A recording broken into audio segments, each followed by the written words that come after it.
台中。伟伦，你有听到我说话吗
？Hello everyone， 欢迎大家参与2021国际 Esco 产业线上交流研讨会。我们今天活动即将就要开始了，所以要提醒大家，在这个活动期间，务必将您的麦克风还有镜头是要全程关闭的。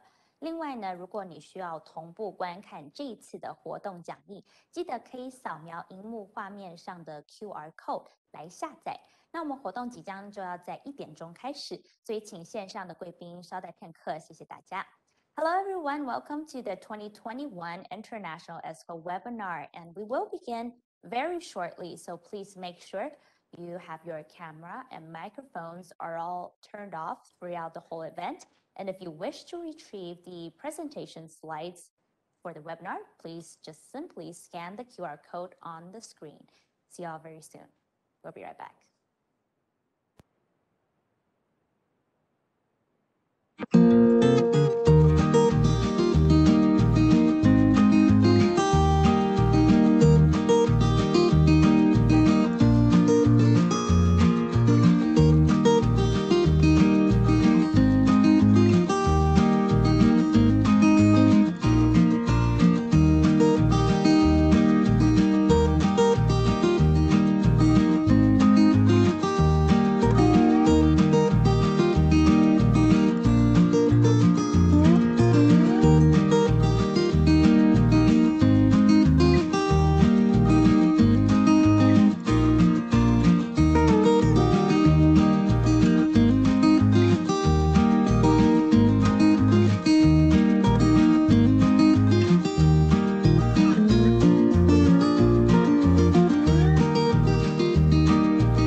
各位长官、线上的贵宾们，大家好！欢迎大家参与2021国际 Esco 产业线上交流研讨会。我是今天的主持人涂恩晨。首先呢，我要来代表主办单位经济部能源局以及协办单位财团法人台湾绿色生产力基金会，要欢迎各位长官以及贵宾一同来参与我们今天的线上国际交流研讨会。Good afternoon, everyone, and welcome to the 2021 International ESCO webinar. I'm your moderator today, Stella Tu. On behalf of the Bureau of Energy and Taiwan Green Productivity Foundation, we'd like to welcome all of our guests, participants, and speakers who are joining us today. So allow me to first introduce all of our speakers. 首先，我们要来依照演讲的顺序介绍这一次国际交流研讨会所邀请到的产业专家们。第一位是中华民国能源技术服务商业同业工会赵宏耀赵理事长 ，Mr. Hong Yao Chao, the President of Taiwan Energy Service Association。另外，我们有两位来自日本的讲者 ，We have two speakers from Japan.Head of International Affairs Committee, Japan Association of Energy Service Companies, Mr. Tetsuya Maekawa, and Ms. Misumi Totsuga from Esco Corporation. 接着呢，我们还有来自菲律宾的讲者 ，Our speaker from the Philippines, Mr. Alexander Ablaza, representing Philippine Energy Efficiency Alliance. 另外呢，我们也有来自新加坡的讲者。Our speaker from Singapore is Mr. Vincent Low, Council of Sustainable Energy Association of Singapore. 另外呢，我们也有来自马来西亚的讲者 ，Speaker from Malaysia, Mr. Zulkifli Zahari, President of Malaysia Association of Energy Service Companies. 我最后介绍的是来自韩国的讲者 ，Our speaker from South Korea, Mr. Yoon Suk-jae, representing Korea Association of Esco。好，我们今天非常荣幸的可以邀请到国内以及国际 Esco 产业专家一同上线，来和大家一起分享各国 Esco 以及节能减碳法规政策、市场现况，还有节能产业的主流发展以及节能技术探讨等等的。今天在每3位讲者讲授的议题结束之后，我们就会进行5分钟的休息时间。那在活动的最后1个小时，我们将会进行研讨会的 Q&A 座谈。所以，如果你在活动当中有任何系统操作上的问题，或者是想要请教讲者提问的话，我们都非常欢迎大家在留言区发问，我们的小编就会及时的为大家来做服务。那其中呢，如果有任何请教讲者的提问，我们小编群也会统一搜集起来，并且在最后的 Q&A 座谈时段，我们会邀请今天线上的讲者一同上线，来和大家做讨论还有解答。So it's our pleasure to be able to invite all of the experts from all these different countries to share with us their ESCO guidelines, regulatory framework, and experiences.After every 3 keynote speeches today, we'll be taking a 5-minute short break, and we will hold a panel discussion during the last hour of the webinar. If you have any connection, technical issues, or problems, feel very free to leave us a comment or a message at the message board. We will respond promptly, and any questions related to today's topics will be answered during the last hour of the panel discussion.那我们现在要正式的进入今天讲题之前，当然我们要来介绍今天与会的长官们，所以请线上的长官们帮我们一起开启你的镜头还有麦克风，帮我们和来宾打声招呼。So now please allow me to first introduce our honorable guests joining us today. 主办单位经济部能源局局长游正伟游局长 ，Mr. 郑伟瑜 ，Director General Bureau of Energy。协办单位代表财团法人台湾绿色生产力基金会郭胜龙郭执行长 Dr. Shenlong Guo, CEO of Taiwan Green Productivity Foundation。接着要欢迎的是中华民国能源技术服务商业同业工会赵宏耀赵理事长 Mr. Hong Yao Chao, the President of Taiwan Energy Service Association。还有台湾能源技术服务产业发展协会杨秉纯杨理事长 Dr. Bing Chun Yang, the President of Taiwan Association of Energy Service Companies. OK， 最后还要欢迎我们的中华民国能源技术服务商业同业工会及台湾能源技术服务产业发展协会，也同时是新北市绿色能源产业联盟的陈慧君陈创会理事长。Welcome, Dr. Bill Chen, Founding President of Esco, TESA, and NTPC. Welcome, everyone. 欢迎各位贵宾。现在呢，我们要邀请主办单位，就是经济部能源局局长游正伟游局长，帮我们来做开场的致辞。So please give our warmest welcome for the representative of organizer, Director General Yu from the Bureau of Energy.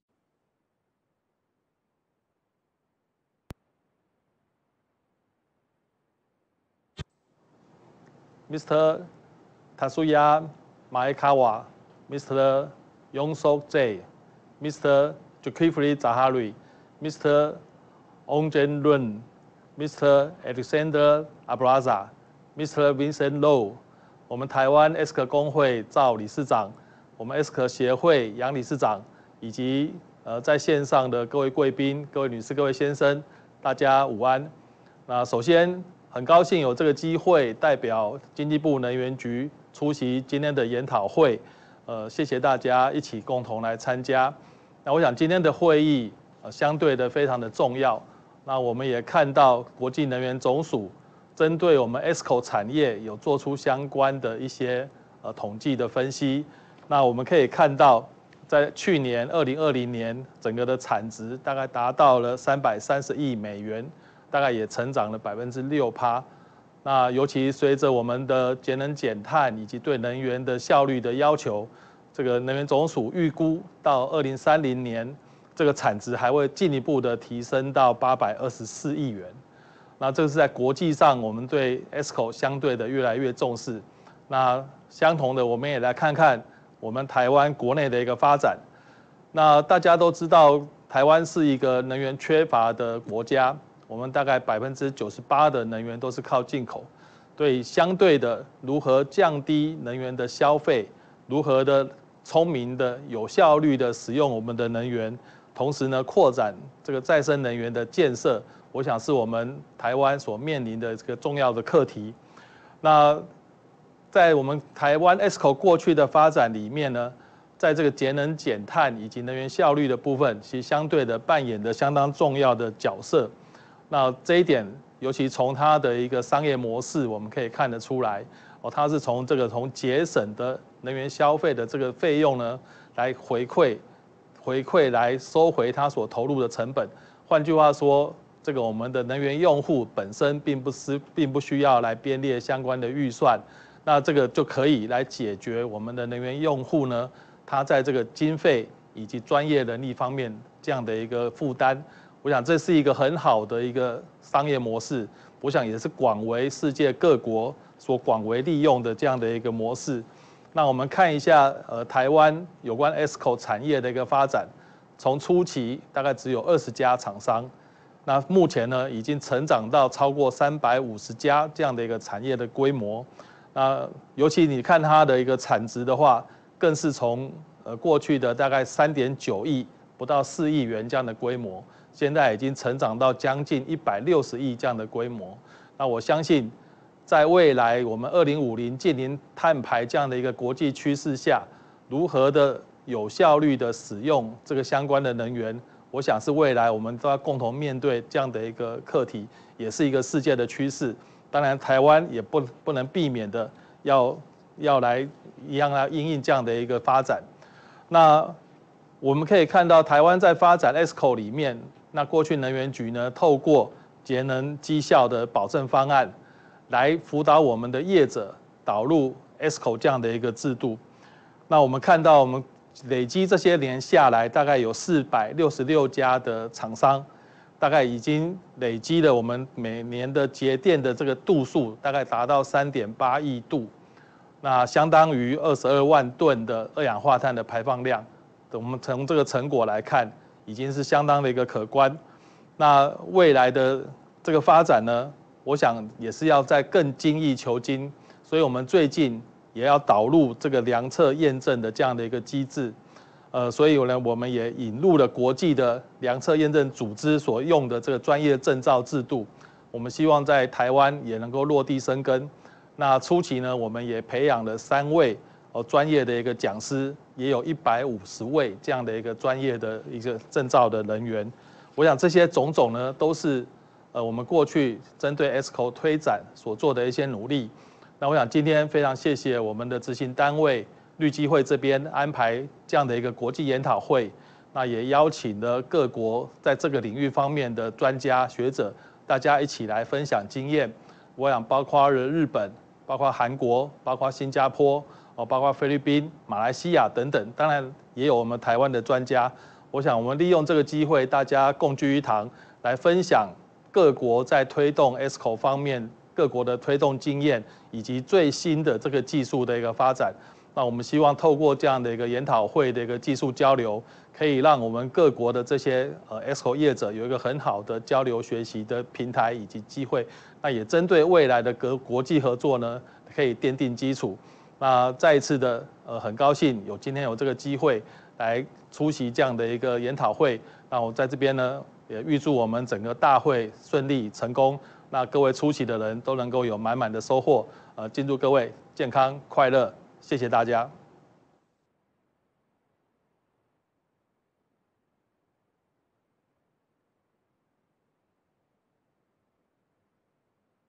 好，非常谢谢尤局长，这真的是一个非常难得的交流平台以及机会。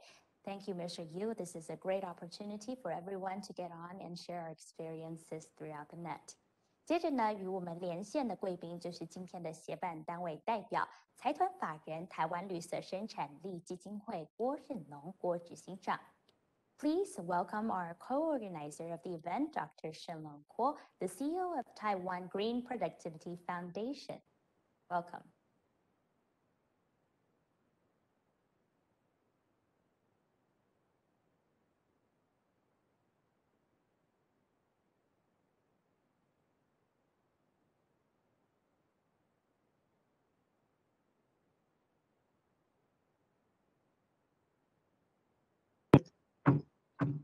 因应全球暖化及气候变迁的影响，能源技术服务就是所谓的 Esco 产业这种商业模式呢，在节能减碳提供了一个低成本，几乎是没有成本，然后成本效益非常高的一个解决办法，有效的提升了能源效率及经济的发展。全球各地节能技术日新月异，以及在全球化的这个市场趋势下，能够跨境合作非常的重要。有鉴于此，台湾经济部能源局希望实际推动亚太能源减碳合作，促成国际产业技术与强化商情的交流，建立贸易合作伙伴的关系，进行交流与研讨。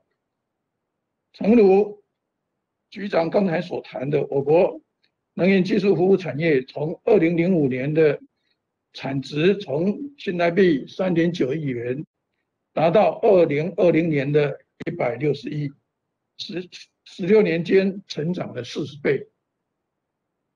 另外呢，我们的家数呢，从2005年20家成长到现在360家，成长了18倍。这16年来，基于我国政府经济部能源局的有睿智的领导及经费的挹注，那同时呢，也是 Esco 企业产业的代表们大家一起的努力，再加以财团法人台湾绿色生产力基金会透过政府的计划、节能绩效保证示范推广、补助专案，推动 Esco 产业的发展，担任政府与 Esco 产业之中的媒介，能够全方位的协助台湾 Esco 产业的发展，才能有以上的成就。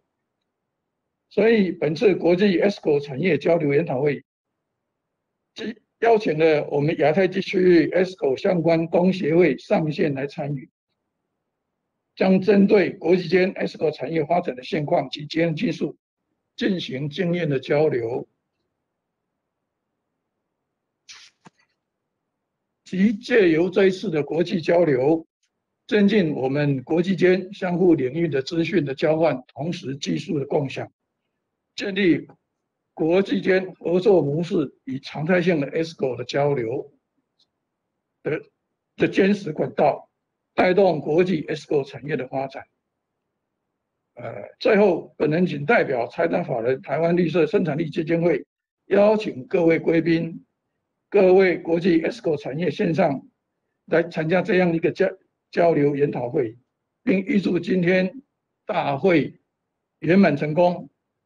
各位贵宾与线上的所有的朋友们，大家身体健康，万事如意，谢谢。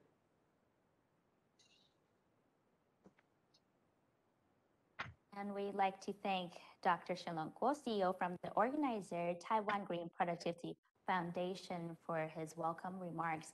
They are certainly the bridge between Taiwanese government and enterprises to connect all of us together to work on ESCO progress. 紧接着呢，要和我们连线的贵宾就是台湾能源技术服务产业发展协会杨秉纯杨理事长。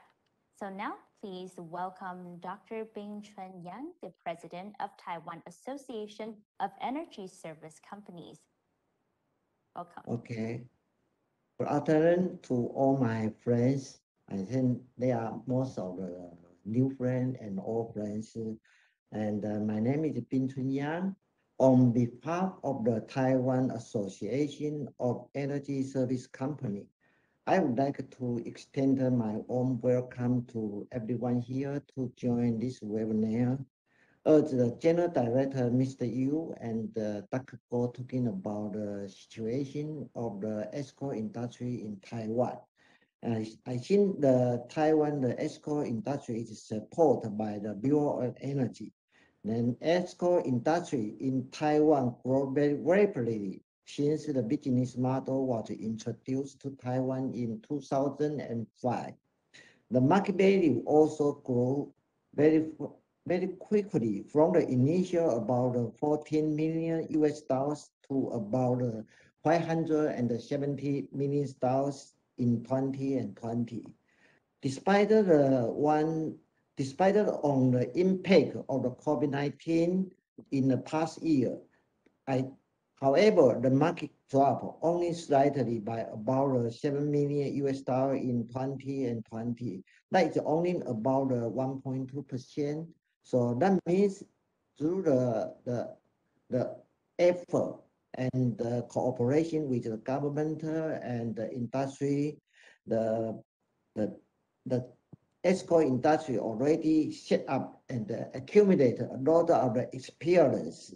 Then the expertise of the Esco in Taiwan are also expanding their service from the initially probably only the change of some of the equipment, but we will gradually move to the provide the total solution. That is including the analytical of the system and also introduce some of the internet IoT technology and try to use the energy management. So in the Taiwan Association of the Energy Service Company was founded in 2005. We are the first Esco society here in Taiwan. This is an association consists of the skilled professional individuals and the outstanding companies. We promote the Esco industry by professional training, professional certification, and also provide the third party of the MMV service. In the recent couple of years, we have trained more than 600 professionals who are certified to perform reliable energy auditor or MMV auditor for the industry. As the demand of the energy conservation and reducing the carbon emission keep growing and also have some of the impact in Taiwan, We will work hard with the government and the Federal Taiwan Energy Service Association and our talent members to fulfill energy policy by promoting the Esco industry. So in the conclusion of today's speak, I would like to thank you for the opportunity to speak here and share my thoughts with you.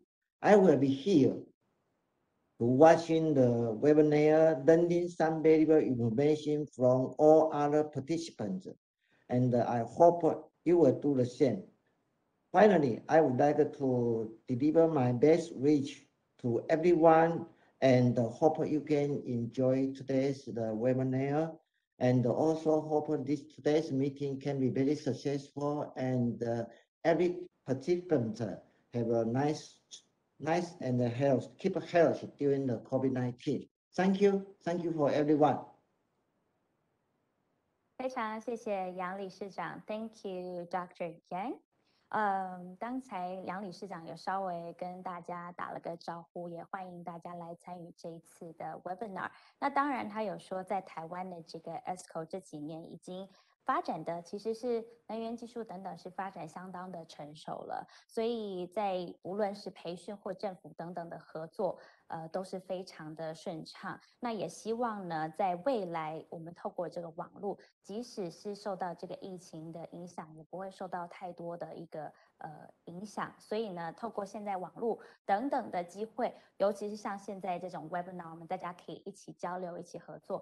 杨理事长也非常期待，他说他会看完整个 webinar， 也很希望可以学习到很多不同的东西。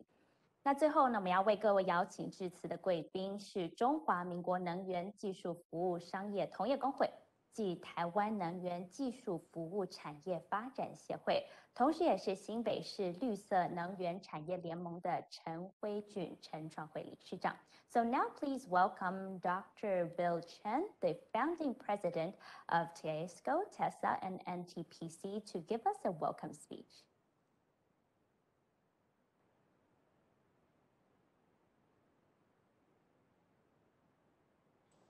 Hi, good afternoon.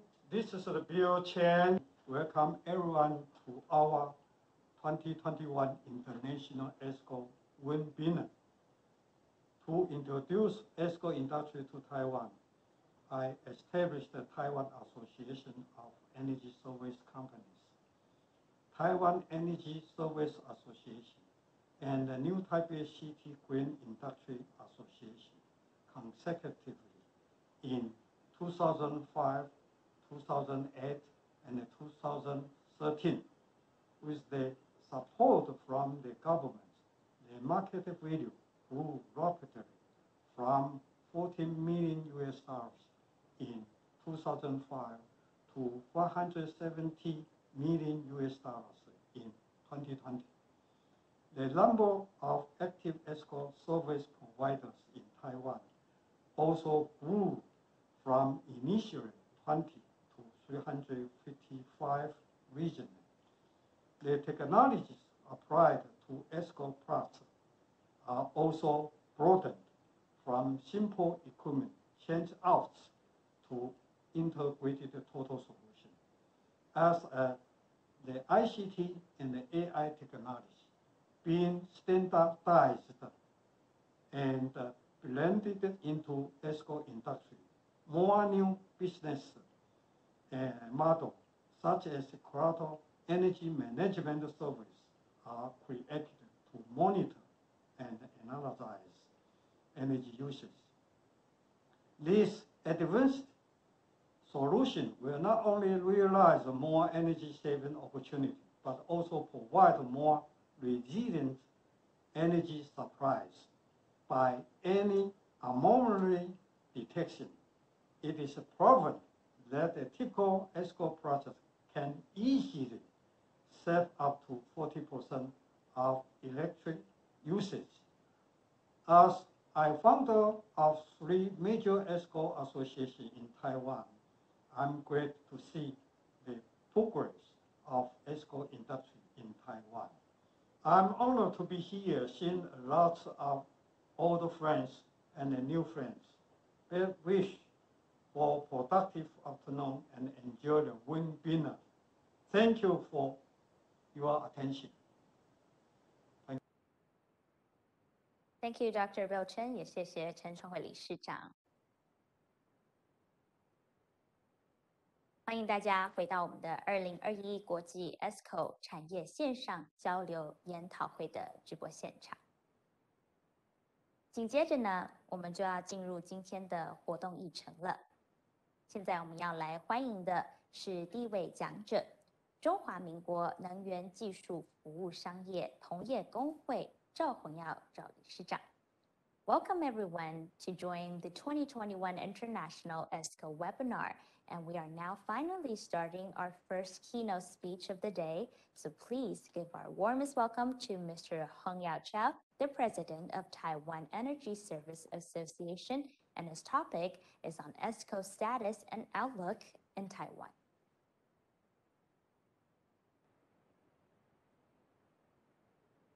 各位来宾、各位女士、各位先生，大家午安！欢迎大家今天来参加这个国际的 Esco 的研讨会。那首先由我这边来跟大家说明一下那个 Esco 在台湾的一些发展的状况以及未来的展望。那我是现在中华民国能源技术服务商业同业公会理事长，同时呢，我也是台湾能源技术Esco 协会的常务理事，同时在全国冷冻空调技师联合会跟台湾省技师工会也都有担任职务。那更早的时候曾经是 Esco 在台湾2014到2015年的会长。那本身我也是 CMVP 的训练的讲师，那可能在座或许有几位曾经也上过我们的课程。我跟台北科大的柯明春柯老师大概是国内唯二的2位 CMVP 讲师，也应该是在亚洲区最先开始的合格的讲师。那今天以下的简报大概分3个部分，第一个部分是会说明一下大概能源服务这个产业的一些背景发生的一些情况。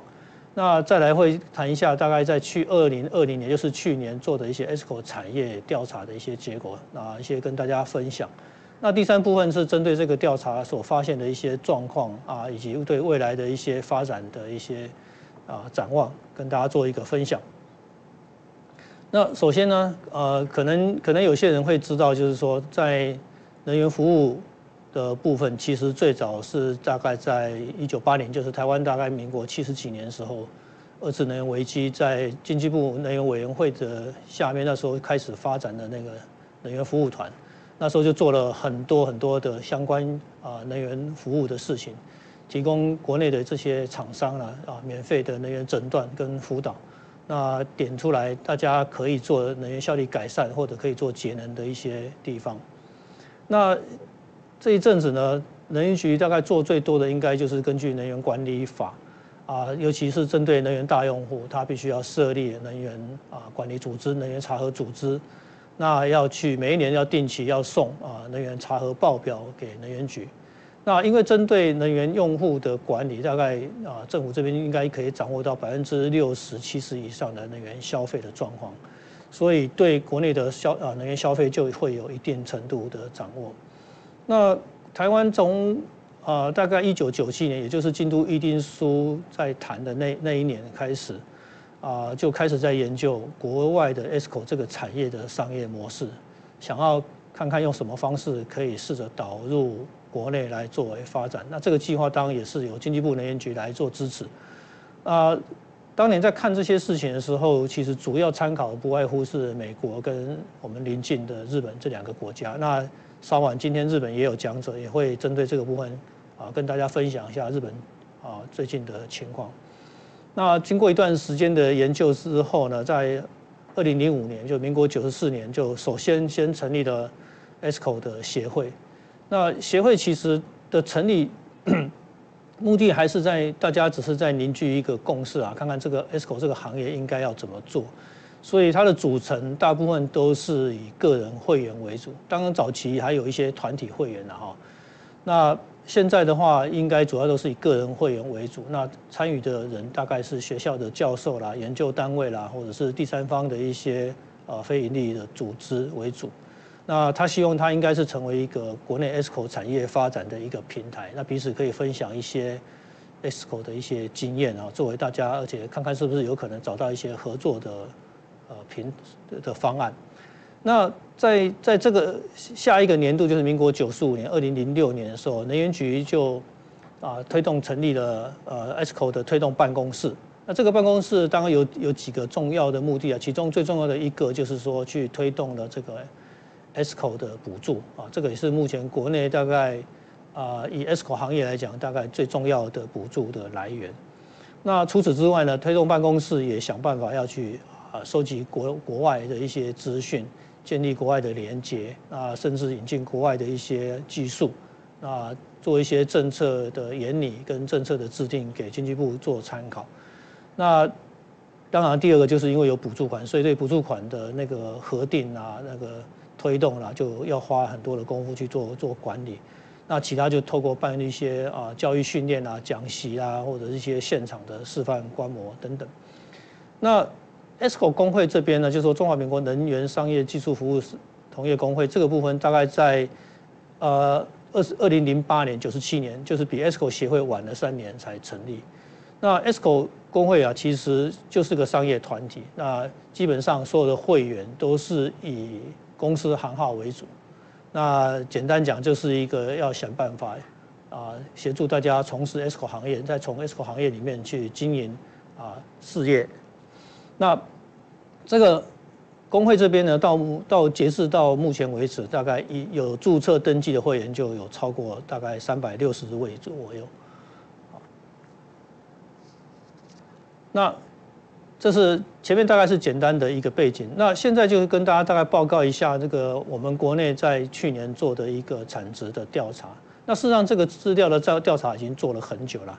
那大概从94年开始，我们国内先做一个初步的调查，一直到协会成立后，陆陆续续一直开始做。那你可以看得到，基本上在营业额上这边都是成长。那这个部分呢，这个产业大概我们现在把它区分成4个部分。第一个部分是所谓的 ESPC， 就是纯粹的是能源绩效保证合约或者是利益分享的合约这样子的案子，是蓝色的部分。当然，橘红色部分是所有有关能源效率改善的计划或者是工程或者是专案都算。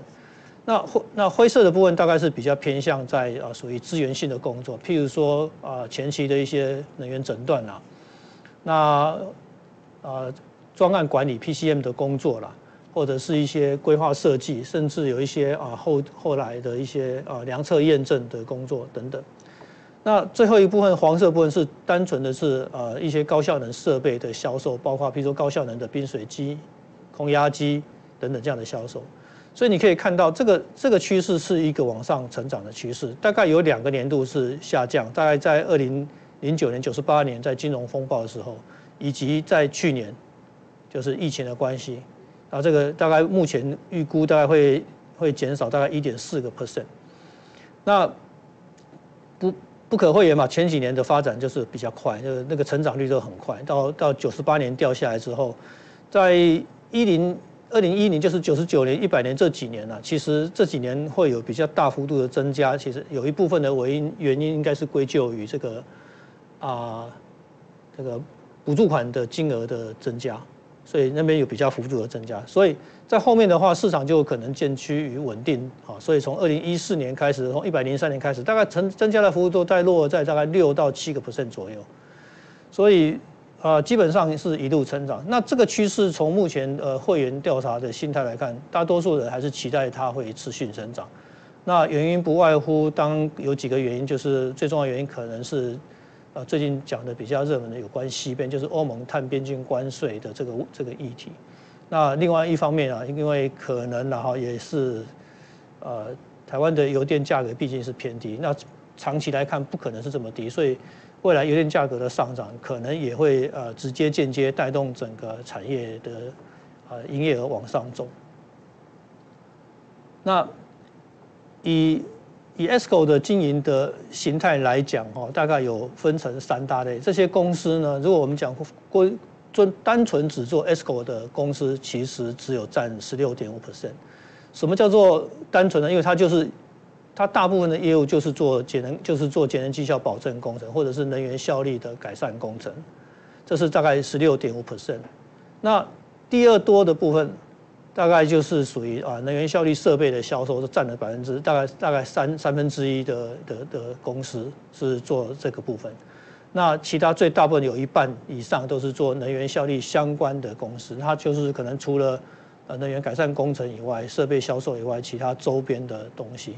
大概是这样，所以实务上来讲，单纯只做 Esco 的公司，其实占比不到2成。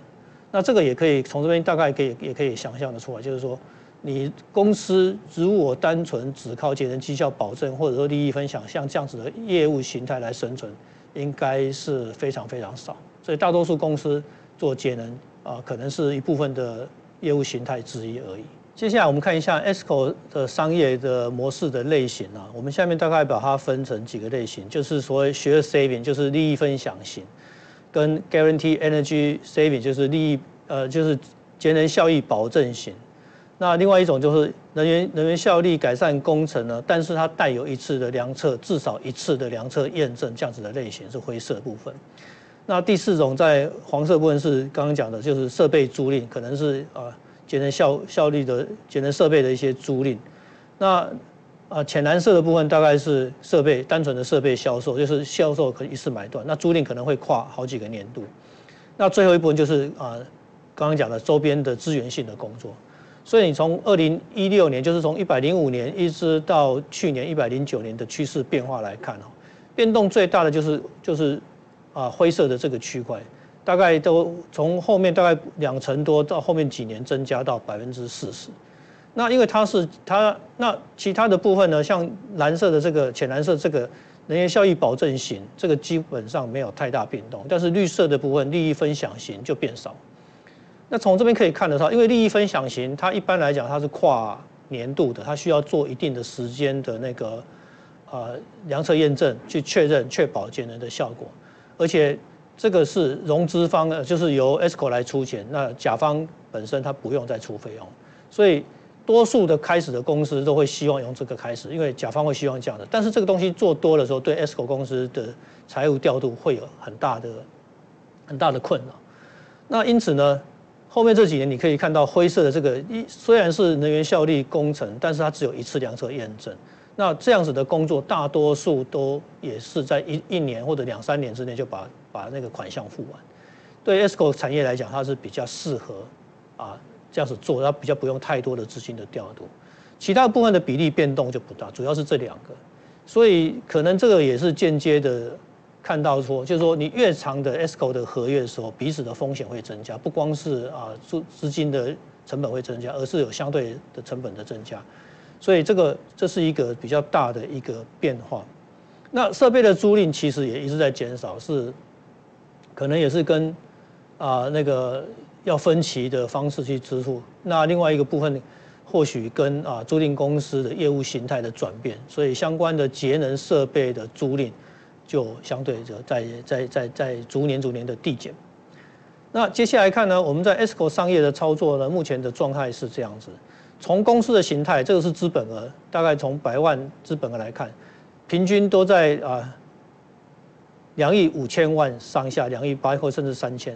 可是呢，事实上在 Esco 公司这个调查范围，我们这个调查其实是一个不完整的调查，因为其实主要调查对象就只限于我们 Esco 工会的会员，所以它并不是国内的所有的 Esco 的相关的公司都会在我们的会员里面。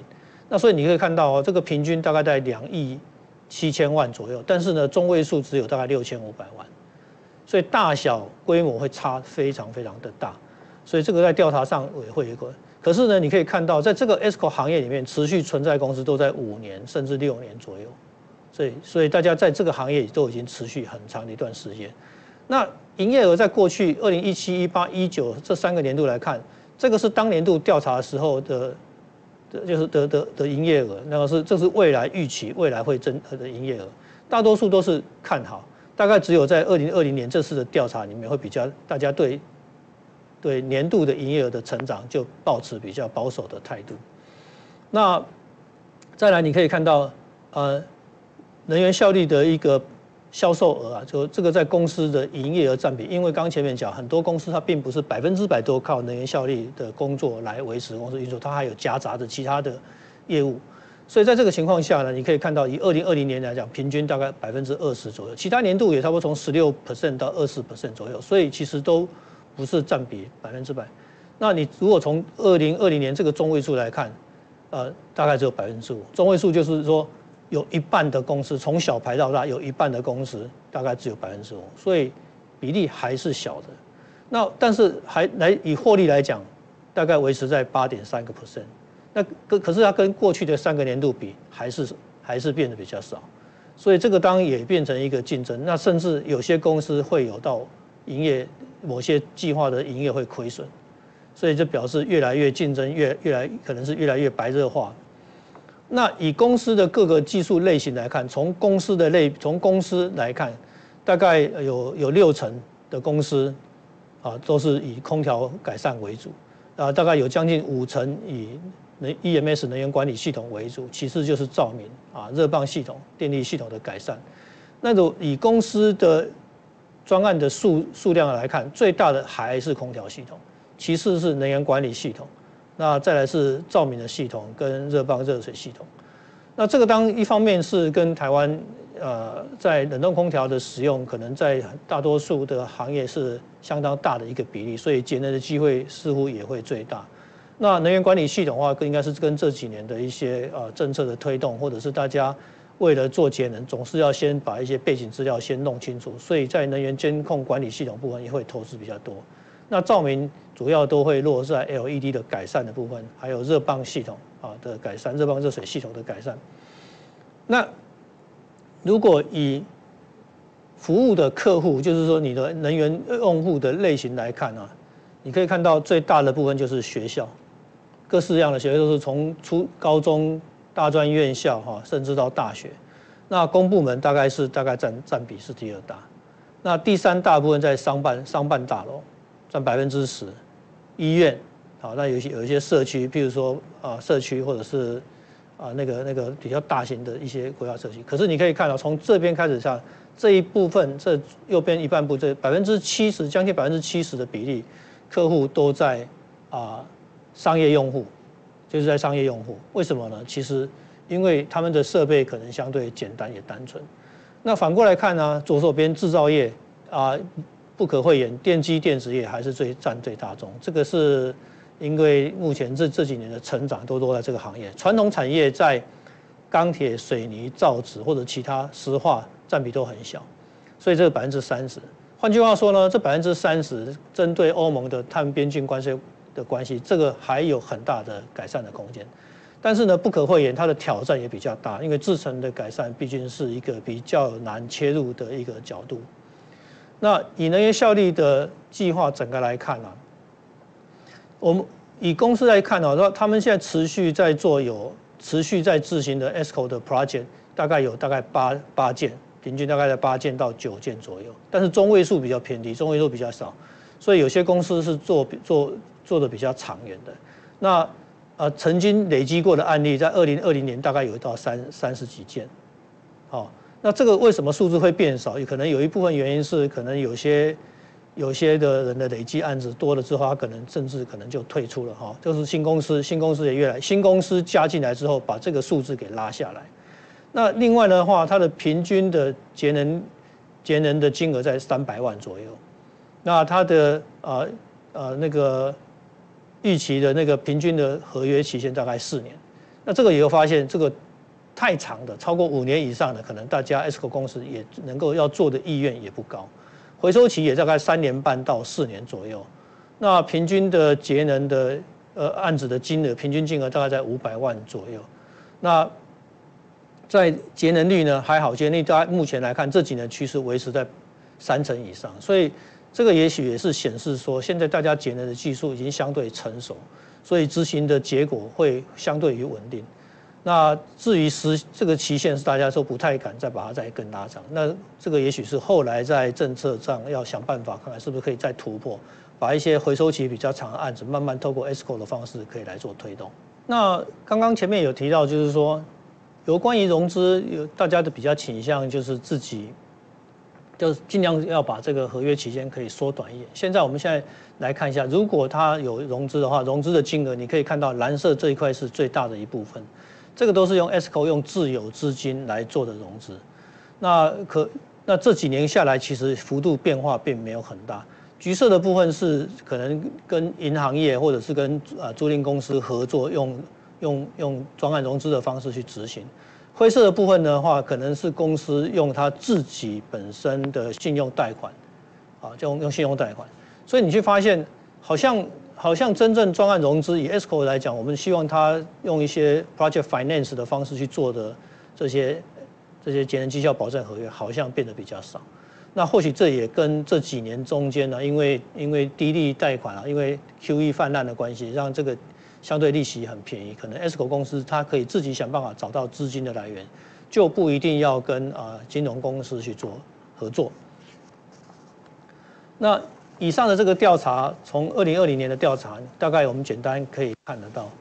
一开始就前面就先讲，我们大概预期2020年大概会大概有1.4% 的下降。那因为今年还在统计，也还在做，所以这个还没有出来。那目前看起来2021年目前初步的理解，2021年可能会比2020年还会再下降。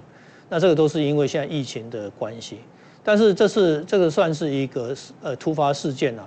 那大多数的 Esco 其实还是乐观的，就是认为以最后这个 Esco 的整个营业的金额应该还是会往上走，因为刚刚前面讲过，可能因为最近大概马上就是这个减碳的议题，马上就会发生，而且减碳节能，透过节能或者能源效率提高，间接可以达到减碳的效果，大家对这件事情是应该有一定的期待。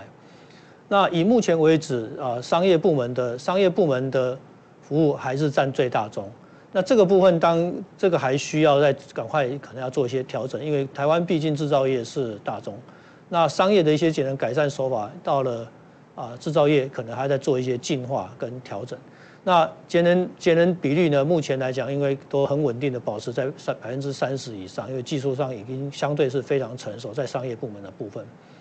那很多人也认为说专业的证照认证譬如说像 CMVP 应该是很重要，在 Esco 产业很重要，对人力水准跟整个行业的素质的拉高是有一定的帮助。那 Esco 似乎比较倾向用自有的资金去做整个专案的资金的调度跟经营。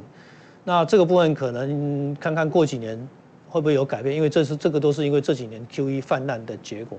那还有一个是新的 Esco 公司一直在进来这个领域，所以它这个 Esco 的行业新公司会一直进来，所以刚前面看到就是拉低了整个公司的这个平均的在这个行业的一个时间。那所以这个应该可以看得到。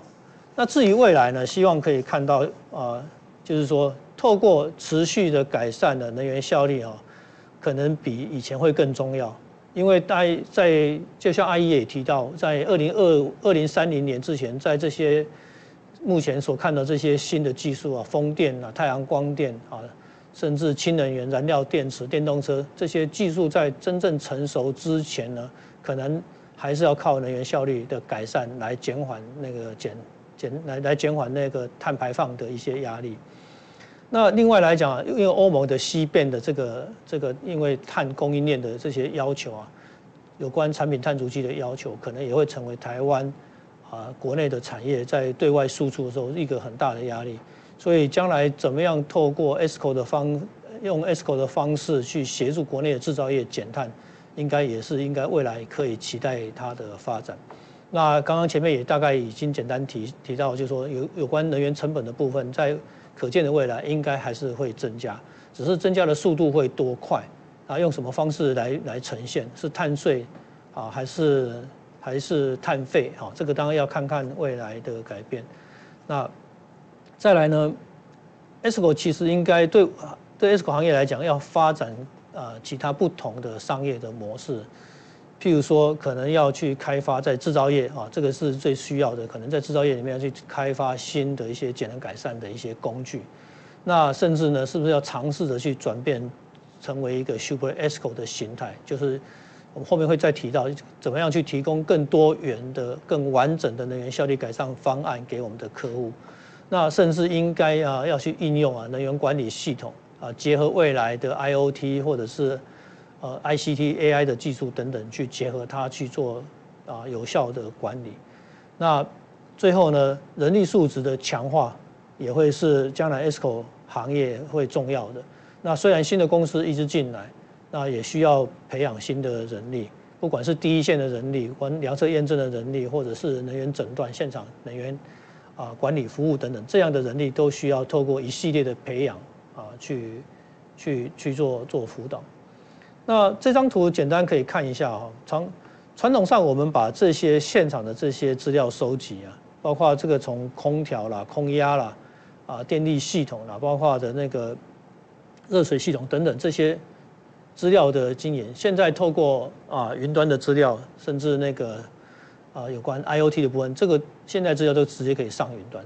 上云端完了之后，这样子的资料呢，它必须要有一些客制化的分析，因为毕竟不同的行业，这些数字你一定要经过一定的筛选、整理、分析，将这些 data 经过你的分析变成可以用的 information 完了之后，你才能够根据这些 information 去采取你的行动方案。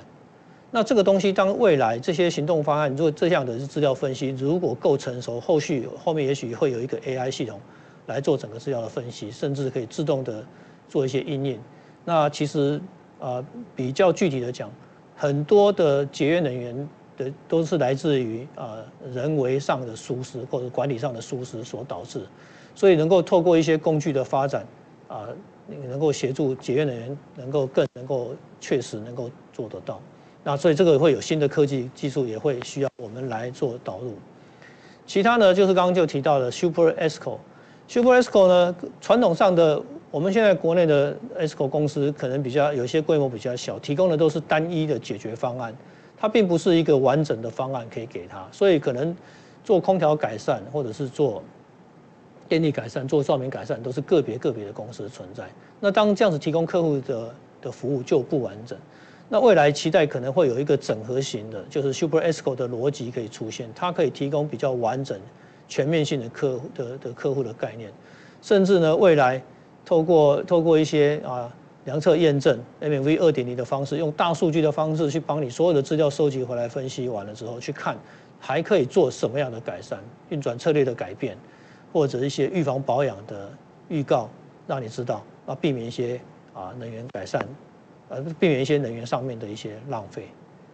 好，那以上就是今天简单的说明待会今天下午可能还会有一个最后有一个综合的讨论，到时候我们一起来看看有什么问题，来跟大家做分享与讨论。谢谢。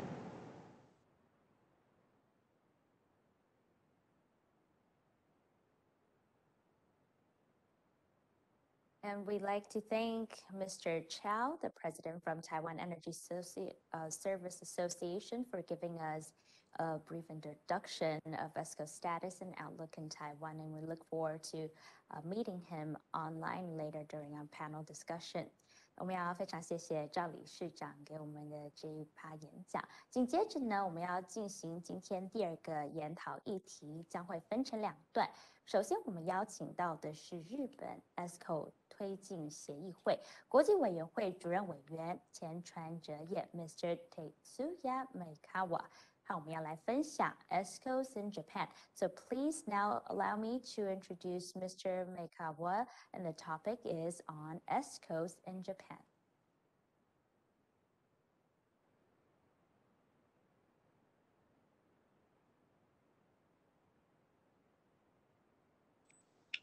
Good afternoon from Tokyo. I would like to make a presentation about the situation in Japan, and maybe Asbil will explain you about the cutting edge technologies. So first of all, please give us page 2. This is the original output of the IEA, International Energy Agency, and they have collected how much of market does exist in the world. And maybe you can see there is a very big portion of China and the United States and Europe. And unfortunately, Japan is very small. Japan is one of the others, and the total turnover is very small in Japan. And there are many reasons why Japan is so small, but I will explain you about this later. And next page, please. This shows the content of the breakout of the Japanese Esco market. First of all, the most of the Japanese Esco is composed of commercial buildings and industrial site. And the major part composed of ESP. ESP is defined as this energy service provider. That is, in a sense, shared saving and energy sales, which means energy service company sells energy service plus kilowatt hour or normal level of gas consumption. So this kind of service is very big in Japan, as well as in building sector and in the industrial sectors. But we have to note that this is the data collected by JAESCO since 1998. But nowadays, non-member companies of JAESCO provide ESCO service, which has not been taken into account in these figures. So at the moment, Japanese ESCO market is about 49 billion yen, but maybe there are some additional market in Japan. Next slide, please. This is trend of Japanese ESCO market. Maybe you can see this is a very fluctuating graph or figures. Yes, and there is many reasons. For example, if there is a risk of shortage of electricity, the installation of cogeneration or small generation will be very popular in these years. And in some cases, about the commercial sectors who want to who want to install additional capacity of cooling or heating, they will invite ESCOs. So these figures just represent the trend, which shows that Japanese ESCO market is not growing. It is a kind of stable market. Next, please. This shows the history of ESCO as a national energy policy in Japan. ESCO was introduced in Japan from the United States in the year of 1996. And just after 2 years, first ESCO company was established, and the JAESCO, Japan's association, was established in 1999. These years is a kind of the booming years of ESCOs, and for example, METI introduced subsidy only for ESCOs, but disappeared just after a few years. Then afterwards, 3 ministries supported ESCOs. For example, Ministry of Environment and Ministry of Economy and Trade and Industry and Ministry of Land and Infrastructure and Transportation. But as a reality, these support from the government does not affect so much. I will explain in the next page. Ministries concerning ESCOs has 3, as I explained. And first of all, there is an energy efficiency law in Japan, and there is a kind of the obligation of effort for large energy consuming facilities to study procuring ESCO service. But it is a kind of the duty of effort, not the duty itself. So it has very little influence on the private sectors. And as for the public sector, Ministry of Environment installed a procurement law for the governmental procurement. but unfortunately, there are no actual application in the governmental buildings for 13 years after this law was executed.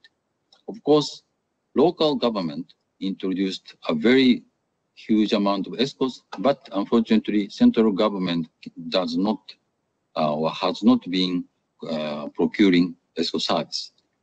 And the Ministry of Land or Infrastructure installed an ESCO guidelines, but in many cases, this has not been adopted because there are no application of ESCOs. So our association is now trying to promote ESCO again in this context. First of all, we should not stick to the original definition of ESCOs. For example, there are 4 characteristics of ESCO service. One is performance is guaranteed, penalty and or bonus. And second one is payment shall be regularized, no initial investment. And number 3 is ESCO owns the installed equipment, that is also called third-party finance or off-balance. And number 4 is pay from the savings. These are typical characteristics of ESCO service. And historically, we say to the customers, number 4, pay from the savings too much. So in order to survive, Japanese ESCOs are flexible in providing services to their clients. They do not stick to the strict definition of the service. Mainly this shared saving or pay from the savings.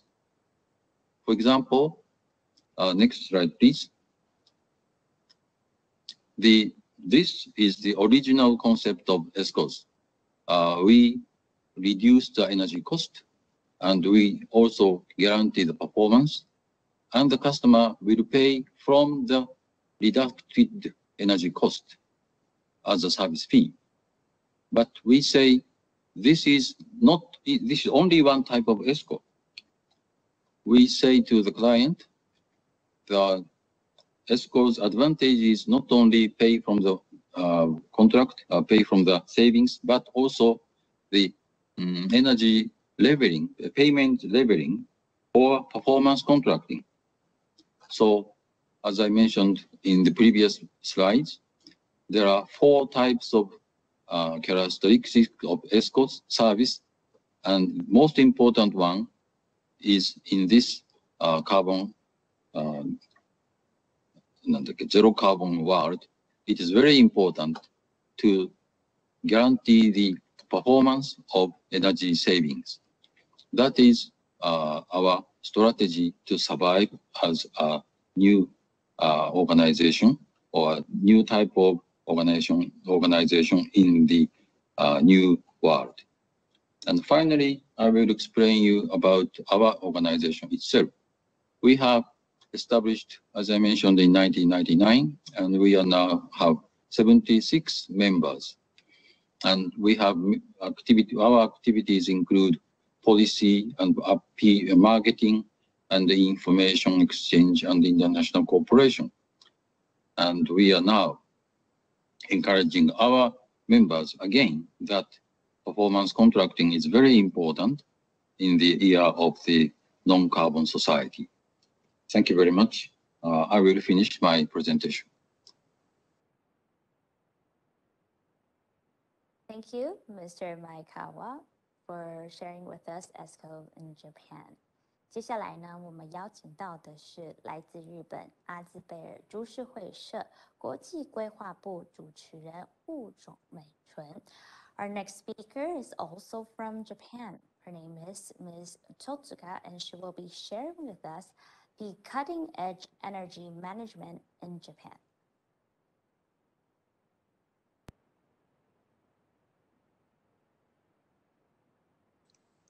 Hello everyone. My name is Totsuka from Esco Corporation. Today, as part 2 of Japanese ESCOs and their technologies, I would like to explain about cutting-edge energy management technology in Japan. Before getting into the specific explanation, I would like to briefly introduce our company, Esco Corporation. Esco Corporation is a Japanese automation manufacturer with a history of more than 100 years, and we are developing, manufacturing, and providing our product and maintenance services related to automatic control in factory and buildings. In addition, Esco is one of the leading Esco company in Japan that provide energy-saving solutions by utilizing the measurement and control technology cultivated over a decade in the field of automatic control. We also have Esco Taiwan here, and we provide various Japanese technology through automatic control equipment and systems. In Taiwan, we are working with energy-related organizations such as TESA, so I think some of you may know us. Today, as a representative of Japanese Esco company, I would like to explain state-of-the-art technology of energy management in Japan. Esco has been tackling environment and energy issue in society. In buildings, conserve energy by optimum control of air conditioning, improvement and renovation of facility according to the scale and use of buildings. In production sites, reduce electricity consumption and energy waste of production facility by means of automation. In town, contribute to the realizations of sustainable society by supporting stable supply of lifeline such as water and gas. In this presentation, I will explain the mechanism to realize fully automatic demand suppression that minimize the impact on residence and building facility based on the consumer side mechanism, BEMS, and remote monitoring and control mechanism, BOSS24, that Esco has proposed to the Japanese market as an environmental contribution. Here is today's content. Social background, domestic electricity situation in Japan, virtual power plant, VPP, demand response, DR, Esco's effort toward environmental energy issue, fully automated demand control mechanism, OTR, OTR technology, BEMS, BOSS24, achievement.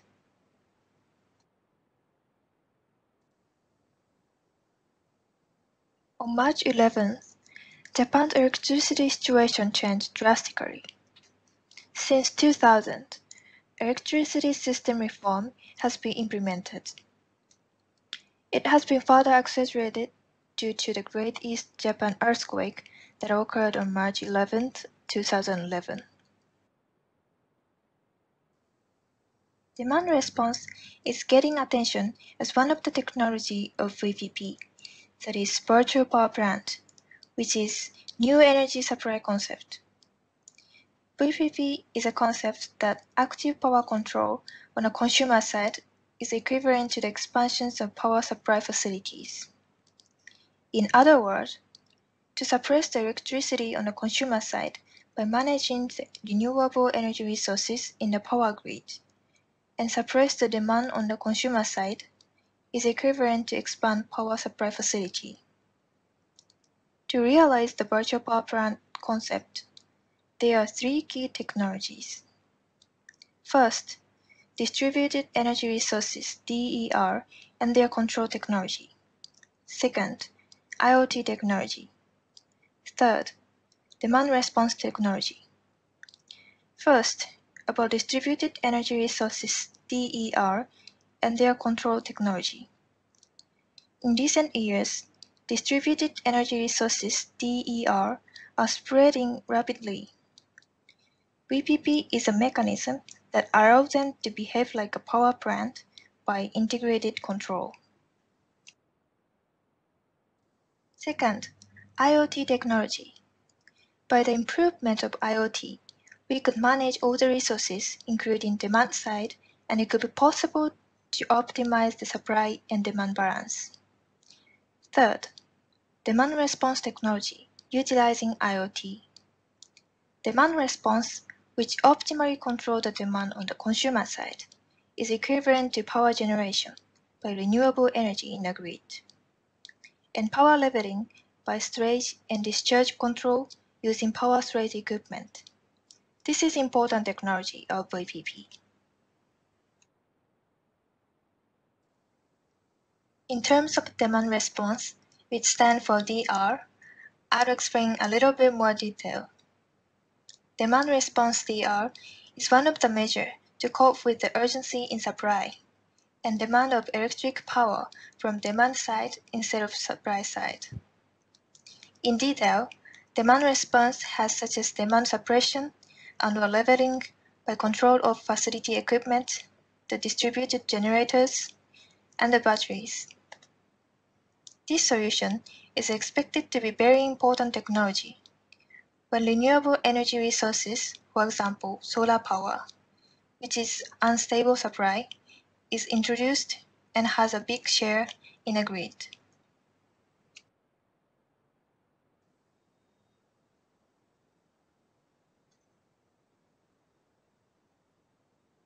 This figure shows the general flow of demand response.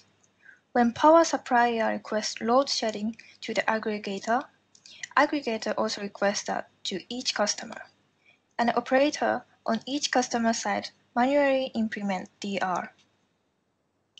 Now, I will explain about ODR, which is ASBU's demand response. ODR is unique technology that combines BEMS, which is an energy management system for building, and BOSS24, which is a remote management service.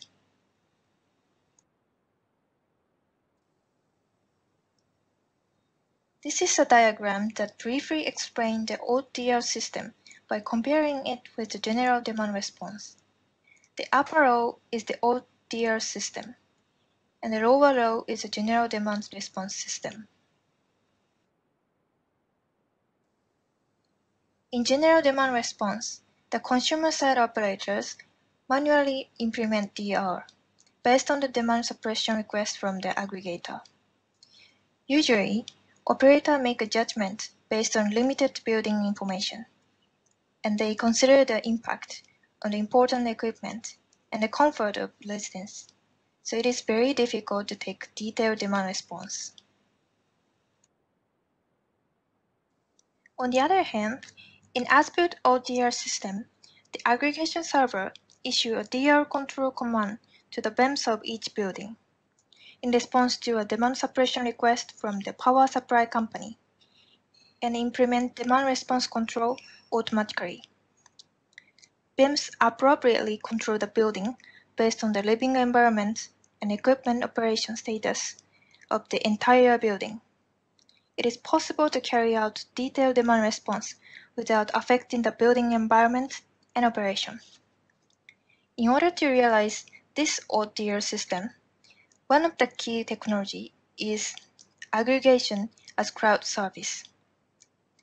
This technology manages and controls the portfolio of all buildings load automatically by responding to the request of the grid. In other words, it can integrate all the BEMS at the customer site. For example, if we receive request of 5,000 kilowatt reduction from the grid, our aggregation center automatically selects appropriate customers and control the resources such as load shedding, load shifting, and distributed generation. And it takes less than 5 minutes to activate the ODR. Furthermore, by linking with BEMS of each building, the operation status of building in the grid can be aggregated, and optimal demand response control can be executed for the entire grid. BEMS manages many control points of facility equipment such as on-off, setting of temperature, flow, pressure, and so on. Once you set a target, our system automatically controls the equipment. This is one of the monitoring charts. Power reduction has not been so much during peak time, but power reduction has been achieved during off-peak time. In this way, The OTR system can be constantly monitoring the operation status and power usage status of the equipment and perform real-time demand response control. On the screen, such like this, you can compare the baseline and actual power usage as a result of demand response control. By integrating those three technologies, we developed fully automated demand response system, which control demand with keeping comfort and optimum operation of facility. We have more than 30,000 installed bases of BEMS, and if all BEMS systems are integrated, it could be huge potential of demand response. As I mentioned earlier, ASBIL is a manufacturing company of building automation system. In addition, ASBIL is a leading company of BEMS. This view shows an image of the key technology, Building Energy Management System, BEMS, which manage all the facility equipment in the building. ASBIL support customers realize building operation, energy conservation, and cost saving by providing BEMS-related equipment and system, such as various sensors for monitoring building environment, like temperature, humidity, and controller, actuators, central monitoring system, and energy conservation application. This view shows an image of the key technology, remote building management through communication network. We have more than 30 years experience and manage more than 550 buildings. This technology contributes to aggregate and manage many buildings at the same time. Currently, we provide these technology as automated demand response service. In near future, by enhancing IoT, big data analysis, and AI on the cloud side, we will be able to automate for building operation and energy saving in wider area or category. We believe this solution will play important role in coming smart society.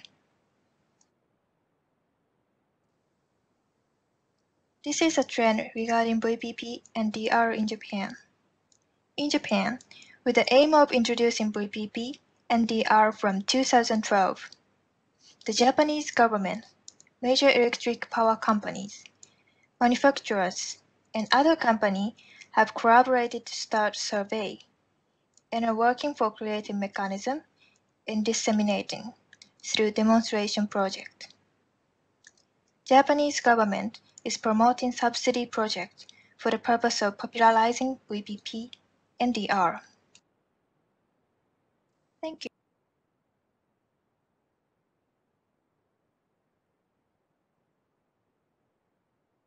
And we'd like to thank Ms. Totsuka for her presentation and welcome everyone back to our webinar. 欢迎大家回到我们2021国际 Esco 产业线上交流研讨会的现场。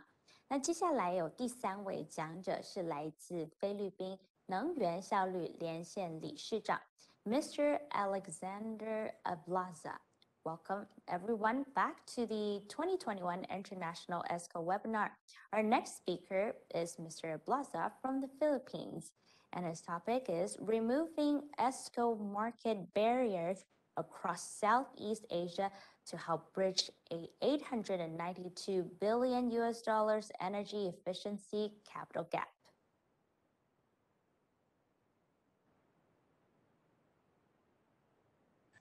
Good afternoon. I thank the Taiwan Green Productivity Foundation for inviting me to share with you how we should bridge Southeast Asia's close to $1 trillion in energy efficiency capital gap through 2040. And we could do this effectively if, as a region and as local economies, we remove Esco market barriers. I wear the hats of Asia Pacific Esco Industry Alliance, as well as the Global Esco Network. Next slide. In the Asia-Pacific Esco Industry Alliance, we have established over 3 years ago that 60% of the global Esco market is in Asia. And I think this percentage is growing. I have a feeling that out of the $33 billion market that it is today globally, maybe 2/3 or close to 66% actually sits in Asia. Next slide. The Asia-Pacific Esco Industry Alliance now embraces 10 country Esco associations, and we have been meeting from June 2018 to April this year. And we now embrace the Esco associations of China, India, Indonesia, Japan, Korea, Malaysia, Philippines, Singapore, Taiwan, Thailand, and Taiwan. And it's all about creating a regional platform to exchange knowledge, to build Esco sector capacities, technical and financial, to enable cross-border transactions, to ease technology deployment and investments. So this platform will strengthen and flow capacities, if not capital, from the more mature Esco markets to the more nascent Esco markets. Next slide. I also wear the hat of being one of the founding advisory board members of the Global Esco Network. And the Global Esco Network, I bring Asia Pacific region there. There are representatives from the North American markets, from UK, from EU, and we're now embracing Latin America and Africa. And it's all about mainstreaming. It's all about growing Esco and making them work and knocking down regulatory, market, and policy barriers existing in different developed and emerging markets. And one of the first mission is actually to find countries that would mainstream energy efficiency in its national determined contributions under the Paris climate obligations. We have our headquarters and secretariat anchored in the Copenhagen Center for Energy Efficiency in Denmark, as well as collaborating with the Efficiency Evaluation Organization, or EVO. Next slide. A previous study of mine shows that using the projections of the International Energy Agency in using their two scenarios, one is called the stated policies scenarios called STEPS, and the other is the more ambitious scenario leading us to the 1.5 degree to 2 degree global warming limits. It's called the Sustainable Development Scenario. Under the Sustainable Development Scenario, we see that Southeast Asia will need to mobilize $380 billion in the next 10 years. And up to $900 billion in the next 20 years. So it's really about achieving scale. It's really about mobilizing and flowing capital and bridging these gaps, enabling new innovative financial mechanisms that would be able to mobilize such a huge capital requirement for energy efficiency in the region. And this does not include renewable energy like solar. This is just pure energy efficiency improvements in the energy and use sectors. Next slide. So in this pie chart, we see that about $300 billion, or a third of that capital requirement, will be able to be mobilized through what we call business as usual mechanisms. So we have the self-finance mechanism, the debt finance, and the leased finance, and other on-balance sheet modalities. And if we rely on the business as usual energy efficiency capital modalities, then I think that the region will only succeed in mobilizing roughly $300 billion in the next 2 decades. What the region needs is to remove barriers and to enable innovative mechanisms, structures, and vehicles that would flow energy efficiency capital outside the balance sheet of end users. And we could do this by enabling more Esco performance contracts, more public-private partnership transactions for energy efficiency, more large-scale government-led retrofit or replacement programs, and other modalities that flow capital, that flow technologies, that flow solutions outside the balance sheet of the energy end user. So enabling the lion's share of $600 billion is an imperative if the region would want to mobilize the total $0.9 trillion in the next 2 decades. Right? But we have to knock down barriers. We have to knock down and remove policy barriers, market barriers, financing barriers that would continue to impede energy efficiency and Esco capital flows in Southeast Asia. So running through this list of major barriers, there are other minor barriers, but these are the major market barriers impeding the growth of energy efficiency capital growth in the region. One is that micro, small, and medium enterprises and Escos have limited access to debt finance. I would, in my studies across Asia, not just Southeast Asia, across Asia, up to 98% of Escos in developing Asia do not have suitable access to debt finance. They may be able to borrow, but they would have their credit limits maxed out, their credit lines maxed out, let's say after 3 or 4 projects, and would have to wait for their 10-year money to flow back to their treasury. Second is that energy efficiency consumption thresholds for energy efficiency obligations are too high in many pieces of energy efficiency legislation.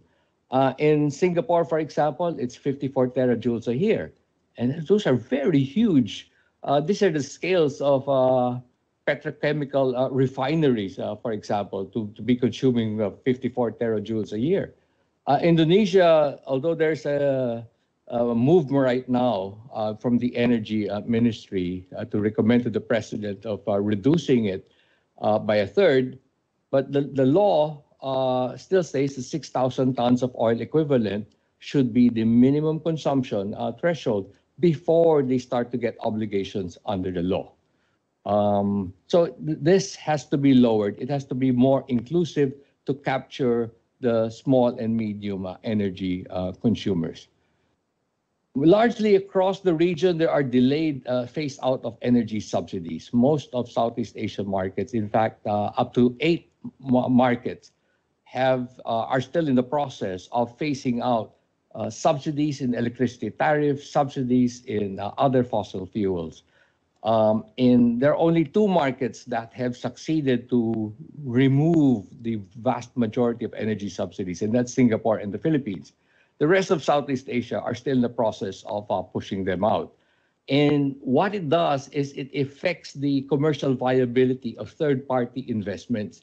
So by reflecting true cost of energy, you approach the 15 or higher or upper teens of after-tax internal rate of return for equity investments placed in projects in markets where energy subsidies have been removed.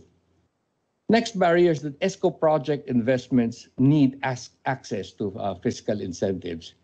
Because of this viability gap, they need viability gap funding. They need tax breaks. They need income tax holidays. They need to be able to accelerate depreciation in their books. They need extended net operating loss carryover. And other tax incentives to improve the commercial viability of long-term investments. Keep in mind that Esco contracts are decade-long, if not longer, and to de-risk the long-term and to be able to, for these Escos and other entities to source long-term capital, they need to de-risk it with fiscal incentives from government. Next, the Esco markets have no equity and guarantee providers. So, there's hardly any entity in Southeast Asia offering energy savings insurance or having a guarantee fund that will put money not only against customer credit risk, but also energy savings performance. There are no equity aggregators. There are no equity vehicles. There are no super ESCOs effectively pushing equity capital through ESCOs. Next, there are many markets where ESCO accreditation systems will need to be strengthened. We have to create this discipline of ESCOs that are able to achieve, those with track record, those with in-house capacities, technical capacities, and those with experience in arranging and guaranteeing the financial and energy performance of their projects. Next, there's a lot to do in building ESCO sector capacities. There are many markets without industry or government standard performance contracting templates. There are many ESCO markets in Southeast Asia with a clear shortage of certified energy managers, certified energy auditors, certified measurement and verification professionals.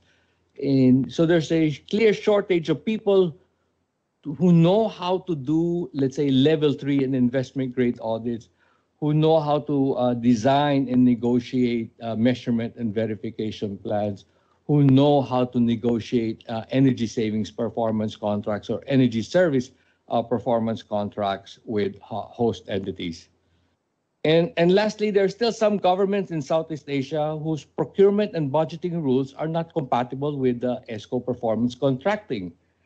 There are some governments that say that, oh, ESCO performance contract is a hybrid because it's neither pure goods nor pure services.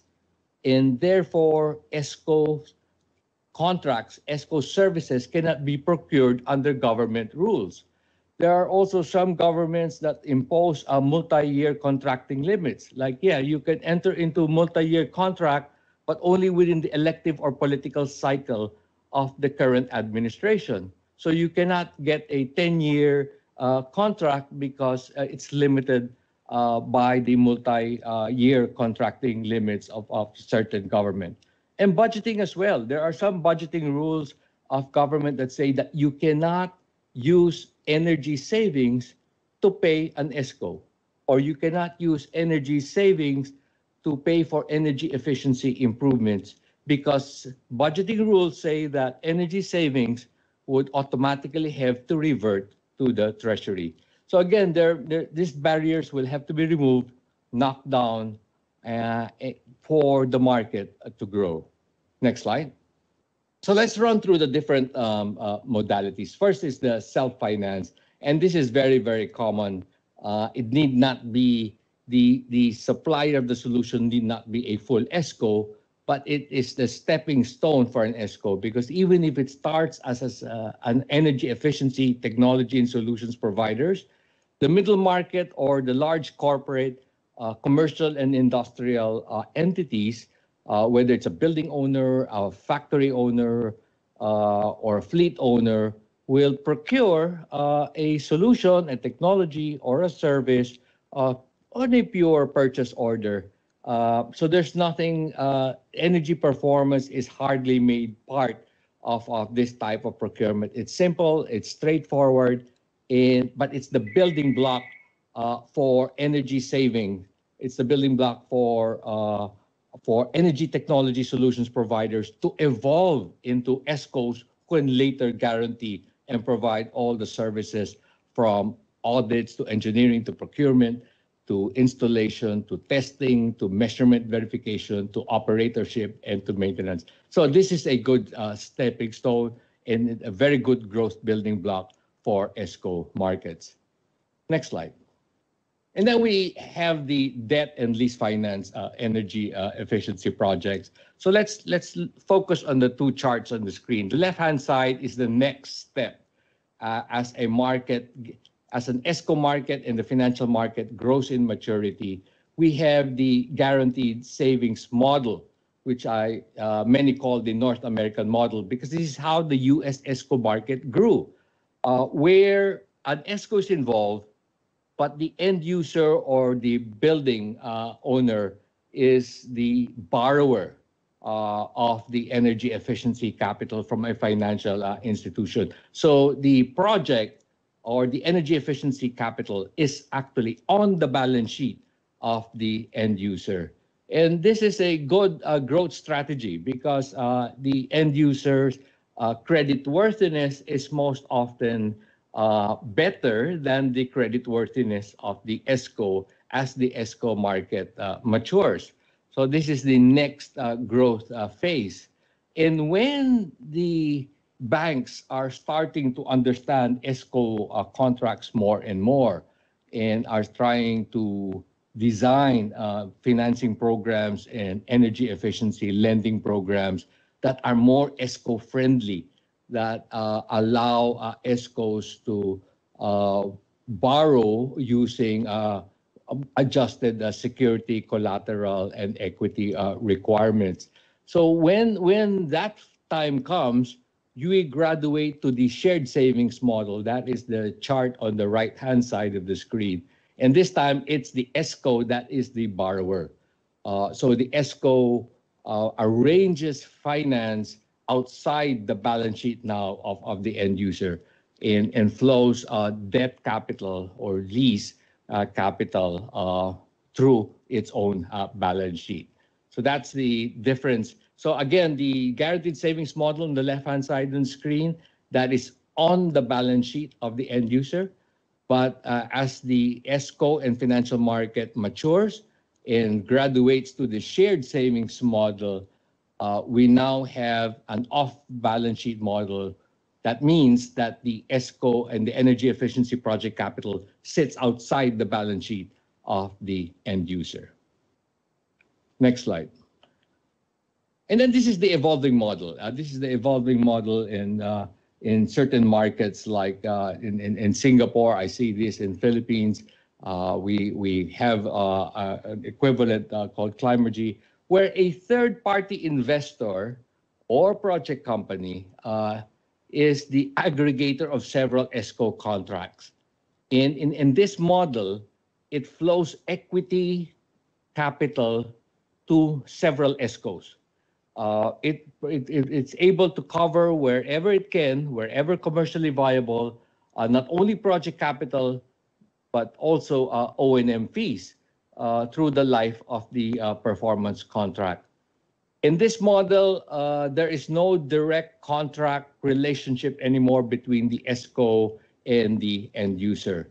So the end user now, after all project preparation, energy audits, and engineering, the end user now enters into an energy services agreement with the third-party investor.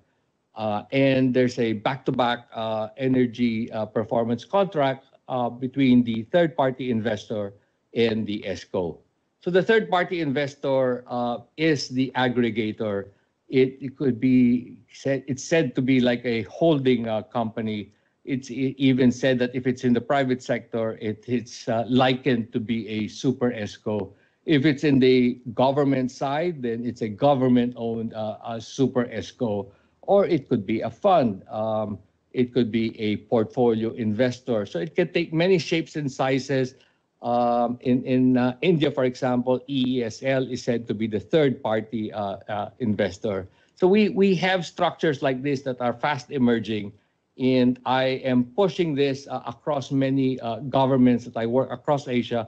I'm pushing this concept more and more because this would accelerate the growth of both the energy efficiency and the Esco markets, because it's flowing equity capital right now outside the balance sheet and of the Esco and outside the balance sheet of the end user. And because it is now an aggregator of several Esco contracts, it becomes attractive to portfolio investors from the corporate shareholder side, and also becomes attractive or creditworthy to portfolio lenders such as financial institutions. So it's now the balance sheet of the third-party investor that will draw both equity and debt capital into the portfolio of Esco contracts.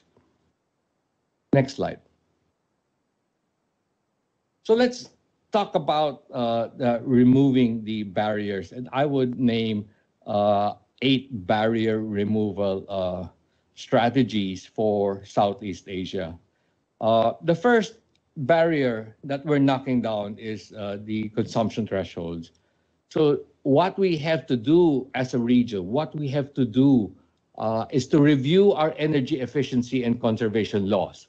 Review the laws in Singapore, in Thailand, in Indonesia, and see what consumption thresholds are being set by law. Is it too high? Is it inclusive? Does it capture more parts of the energy end-use economy? And you require now, let's say, manufacturers require now even the upper segments of the SMEs to be part of the energy end-use economy that are now carrying obligations to improve their specific energy consumption, to improve their energy efficiency as part of a national and regional program. So that's a very strong first step. Review the laws and see if the consumption thresholds are too high, and if so, recommend an amendment that would reduce. So one of the current examples is Indonesia considering reducing from 6,000 tons of oil equivalent a year, possibly to 4,000 tons of oil equivalent per year as a lowering of the reduction. In the Philippines, it was set really low, only 500,000 kilowatt hours in electricity and fuel equivalent. Per year is just the consumption threshold. And that's very, very inclusive. 500,000 kilowatt hours a year is actually just one quick service restaurant, right? So you can imagine that any business of this size and larger are now faced with obligations. So under the Philippine law, they have to have mandatory energy audits every 3 years. They have to put up an ISO 50,000 system. They have to hire either a certified energy conservation officer or certified energy manager. They have to improve and set targets for the reduction of their specific energy consumption, and the list goes on and on. So there are now obligations for lower and smaller energy end users. The next is delayed phase out of energy subsidies. So to remove that barrier, it's just to do the opposite. It's either we accelerate right now the phase out of electricity tariff subsidies or fuel, coal, and gas subsidies. If that acceleration is not feasible in the short term, another solution, and this we considered when I was working in a PPP project in Malaysia, is to mobilize viability gap funding for energy efficiency projects. So viability gap funding will, by the government or by a climate fund, will now make a private investment in an energy efficiency project or portfolio commercially viable. Otherwise, it does not meet the expected or target returns for third-party investments.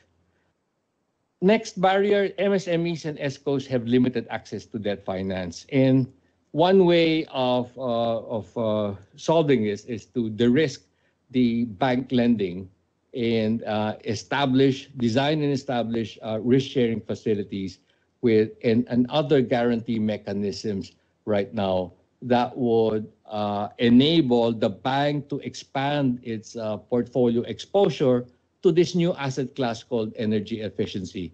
And so from 1%, it'll be able to go 3% to 5% of its lending portfolio, and you allow the portfolio exposure of a bank to grow in this new asset class because of this de-risking instruments. The next barrier is that Esco markets have no equity and guarantee providers. So it's not an easy solution, but what markets will have to start doing is to design and then later establish or enable equity providers, super Escos, guarantee funds, either on the public side or on the private sector side to facilitate entry of energy insurance, energy savings insurance products from other markets, and creating the aggregation, buying this in bulk, so we lower the cost of premiums. So by having these funds, by having these equity vehicles, by having guarantee facilities and energy savings insurance products, the Esco market and energy efficiency project implementation could grow much, much faster. Next slide. So the next 4 barriers, we start off with the Esco accreditation system needs to be strengthened. So there are many systems there are many markets with energy accreditation systems, but sometimes in some markets they don't even exist, right? Or in some markets they have relaxed or removed it. We need to strengthen them. We need to protect the credibility of ESCOs. We need to protect the business model of ESCO performance contracting. So by regulating, by putting a system that would register and certify, or that would perform some accreditation, in India they call it empanelment of ESCOs, then the credibility, the market would learn how to trust the ESCO model more and more. So it's either we create these accreditation systems or design and establish them in markets where they do not exist. Next is to build capacities, build especially technical capacities in ESCO sectors, and to intensify, let's say, training programs and certification of certified energy managers, certified measurement and verification professionals, and other EE professionals, right? Because the ESCO market cannot grow if the ESCO sector is limited by one resource, and that's the human resource. So a market, if an ESCO market is will have to grow astronomically, then the human resources should grow correspondingly. So it's really about training and certifying and enabling more human resources, more certified professionals that would grow with the growth of ESCO business volume. And another is to provide the tools, like develop industry performance contract templates or government standard performance contracting templates, say for shared savings, for guaranteed savings, in other chauffage contracts, other types of performance contracts. The next barrier is the ESCO project investment needs access to fiscal incentives. So like I said, viability gap funding is an incentive. But other tax breaks, income tax holidays, extended net operating loss cover, accelerated depreciation, subsidies in training, subsidies for green projects, for green job generation, and other instruments, other fiscal incentive frameworks that would only improve third-party commercial returns. So long-term equity returns will attract more long-term capital into this asset class called energy efficiency. And last, it's to knock down the barriers related to government procurement and budgeting rules. So really the intervention here is to correct government procurement rules, allowing direct procurement of ESCO services in spite of their very tight rules that only limit government procurement to pure goods and pure services. So to allow this hybrid type of contract called ESCO performance contract to be mainstream across national government agencies, across government corporations, state-owned enterprises, across state universities, college, and across, I think more importantly, the local government units, the townships, the city governments, the provincial governments, to allow ESCO procurement. The next is to enable PPP transactions. Sometimes laws are very vague, in energy efficiency is not exactly the infrastructure type of project, not like a tollway or a hospital or a water treatment plant. Energy efficiency, especially in the public sector, if aggregated into a larger project, is actually a PPP opportunity, an opportunity where private sector proponent will flow not only his know-how, but will flow private sector capital to an aggregated pool of energy efficiency projects sitting in the public sector. So to enable PPP transactions or public-private partnership transactions, let's say across many local government units, street lighting, or across many public buildings, bundling, let's say, 100 public buildings and doing cooling and lighting and similar technology retrofits in this pool of public buildings. And lastly, the joint venture. Some countries allow joint venture agreements between a state-owned enterprise or a government corporation and a private entity. So if they can do that for IT-related or management performance or business consulting-related operational efficiency contract, why can't you do it for energy performance contracting? So if a 10-year joint venture to improve cooling, lighting, and other retrofits will actually be one mechanism aside from ESCO performance contract procurement and PPP. The joint venture is the third modality that would flow private capital and know-how to the state-owned enterprises through the ESCO business model. So just the key messages in conclusion, and I'm in the conclusion slide. Southeast Asia will need to mobilize close to $1 trillion in the next 2 decades.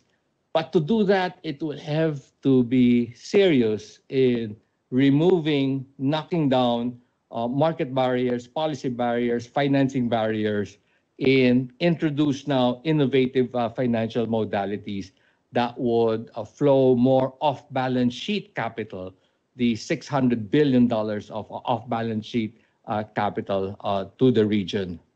Next key lesson is that a robust energy efficiency and ESCO policy and incentive framework in strengthened ESCO industry can actually flow not only debt, which is not only equity, but also guarantees to propel ESCO market growth. So we need a very robust ESCO and energy efficiency policy framework. We need to review our policies, our incentives, our ESCO procurement rules. And lastly, government. Make government the largest buyer of ESCO services. Only to serve as an inspiration, we don't have to go to the extreme of the US market. But in the US market, 95 to 98% of a $7 billion or $8 billion ESCO market is actually bought by government. It's either a federal contract, it's either a municipal, university, school, hospital, what we call a MUSH contract, or it's either a defense contract bought by the US military. If government were a large buyer of ESCO services, then that would grow the ESCO market because we have a government that shows the private sector that it trusts the ESCO business model in flowing solutions, knowledge, and capital to a pool of energy efficiency projects. So just on the last slide, I share my email address there. So reach me if you have concerns about the Asia Pacific ESCO Industry Alliance, as well as the Global ESCO Network. And I would be very happy to reach out to you in case you have questions on this presentation. So many thanks again to the Taiwan Green Productivity Foundation for inviting me to share this thought on bridging energy efficiency capital gap in Southeast Asia. Thank you so much and have a pleasant afternoon.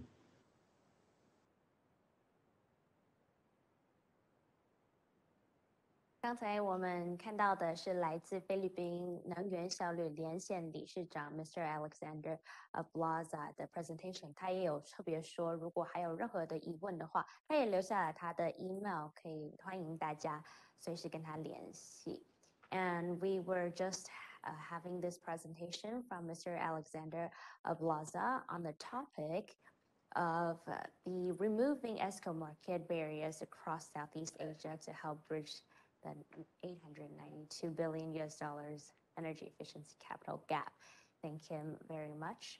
接下来呢，会是大概5分钟的中场休息时间，请各位贵宾稍微喘一口气，休息一下。同时也要贴心的提醒大家，如果你有任何想要请教讲者的提问，现在也非常欢迎可以在留言区发问，小编群就会统一搜集起来，并且在最后 Q&A 座谈时间会邀请今天的讲者来上线，和大家一起共同讨论与解答。And now we will be taking a 5 minutes very short break. And if you have any questions, please leave us a message in the chat box. We will answer them at the end of our panel discussion. We'll be right back.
欢迎大家回到2021国际 Esco 产业线上交流研讨会的直播现场。我们紧接着就要来邀请的是今天的第4位讲者，他是来自新加坡永续能源协会能源效率委员会罗如强主任委员。他即将分享的议题是 Impact of Net Zero Target to Esco Industries。让我们欢迎 Mr. Vincent Low 的演讲。Well, everyone, welcome back to the 2021 International Esco webinar. So please now give our full attention to Mr. Vincent Low, Council of Sustainable Energy Association of Singapore, and his topic is on the impact of net zero target to Esco Industries.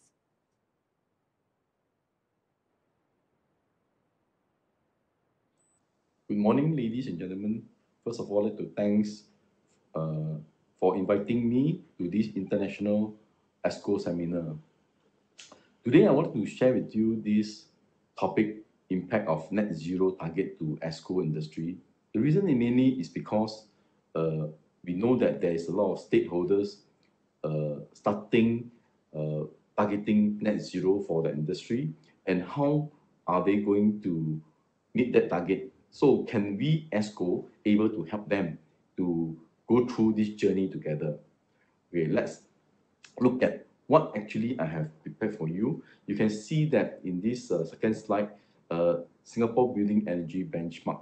This benchmark, you can actually go into the internet to get this information, and our Building Control Authority actually have prepared this report or benchmark report since 2014 until today. Basically, this purpose of this benchmarking report is to inform building owners and facilities managers on how well the building has to perform, and at the same time spur them to initiate and implement improvement in their building in the energy efficient space. So this is the report that you can actually go through. And I have extracted some important information from here, as this is the latest report. You can see that the 4 line, let's look at the orange line. Orange line referring to the office. The blue is referring to the hotels. The yellow is for retail building, and the gray is a mixed building. So these are 4 areas that we have actually shown in this slide. You can see that it started in 2008 until 2019. So basically almost 10 years cycle. You can see that there is, just look at the orange color line. You can see that there is a drop of average about 18% on energy consumption. So this is what our Esco can able to help these building owners to reduce their consumption. And bear in mind, this is only average. Okay, let's look at the graph. You can see that on the right side, I circle in red, you can see that 215, which is 219. So in 2008, you can see at the time is 261. This is only referred to building. So today, I just want to show you on building area, and you can see that how the progression. So next is, you can see that this chart, I want to show you, look at the right side, okay, the red circles. This is, we put into 4 quartile, and you can see that the bottom 10, which is greater than 270 kilowatt hour per meter square per year. This is the consumption, and I'm referring to office building, okay, large office building.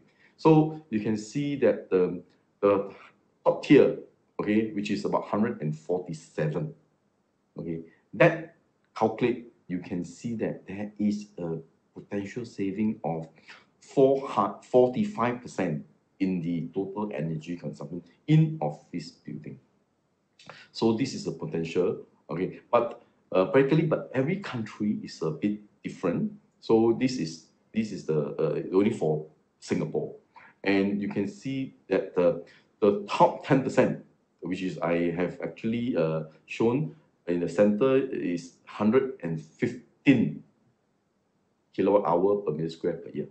So you can imagine that is a additional target to go. Why I point out this, I will tell you the reason behind. Next slide. So in next year, or this year 2021, actually we have actually I think next month we're going to launch this Green Mark, Singapore Green Mark new energy efficiency target. So this is the latest you can see in what I'm showing you now. Next slide. Now look at the chart that I show you. You can see that the mandate requirement is that we, in terms of energy, we have to hit 40 to 50% compared to 2005 benchmark. So now, because our government is trying to encourage everybody to go to SLEB, which is called super low energy building. So in order to achieve super low energy building, you have to hit up to 60% or more than 60% of your energy consumption instead of saving compared with 2005. So, and now why we go back to net zero target is because in order to declare your building called net zero, the first thing to do is to hit SLEB. So you have to make sure that you're very efficient. Then with the additional add-on from renewable, then you can consider net zero. So this is the target. So you can imagine, so our Esco industry have to help all these building owners to reach this target. So that is where it's important for our Esco to contribute to help building owners to achieve the target. Next, the next important area is that in order to go into that area, you can see that air conditioning total system efficiency, that include your chillers, your cooling towers, your pumps, and even your AHU. You have to, for new building, you have to meet at least 0.8. Okay, this is the target that they want us to ensure that our system performance for air conditioning to reach 0.8. For existing building who want to get the awards, they have to reach 0.9 at least. So this is a target that Esco like us will help the industry to make sure the design is able to hit the performance. So they set up a pathway. So you can see that the pathway for SLEB. So you can see that SLEB means super low energy. So you can see that it has said 60%. So you can see that in office, we need to hit the EUI, that means the total energy consumption based on kilowatt hour per meter square, to hit 115, which is just now I show you the chart, the top tier, or the best is 10% top in line, which is, this is a number that we hit, you have to hit. Of course, as I said, every country a bit different. So this is for Singapore. So maybe in Taiwan, in Hong Kong, or in Malaysia, is different. So basically, this is where we have set our target here. So how to go about in terms to achieve net zero target? So the only way how we do in the industry now, building owner to meet net zero, is basically go through a very detailed and label in terms of calculating the consumption. So we have to know the high EUI they have, and then from then budget how what is the finance to help them to meet the target in terms of investment on technologies, and then finally they have to calculate what is the saving and how it's reduced, and finally to meet net zero by buying a renewable certificate. So this is a very thorough process. So how Esco we can help them? So we have to come up with ideas. So what we do is that we come up with a five milestone IoT enabled journey to help them to achieve this target. So anytime when the chief sustainable officers ask for data, you straight away can tell them what is the carbon emissions required and how much renewable certificate you need to buy.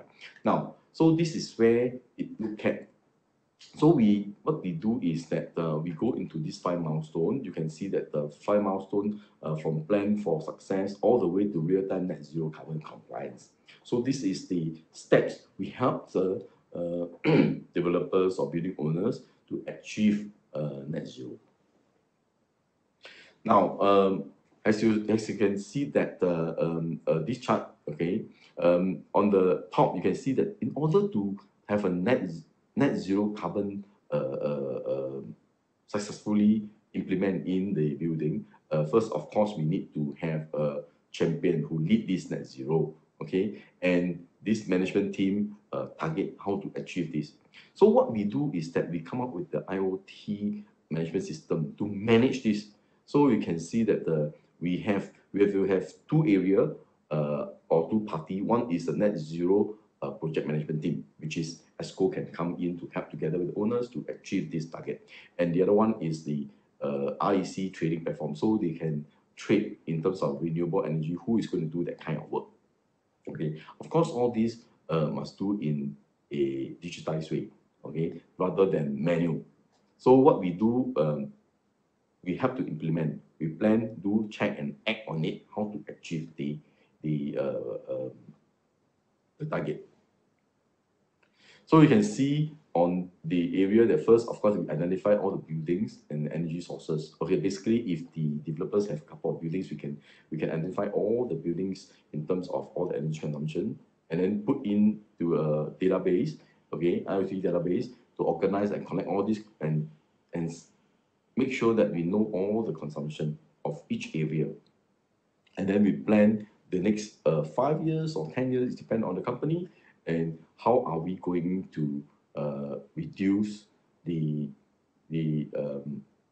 energy consumption. That is the first part. Then we talk about renewable energy and renewable certificate.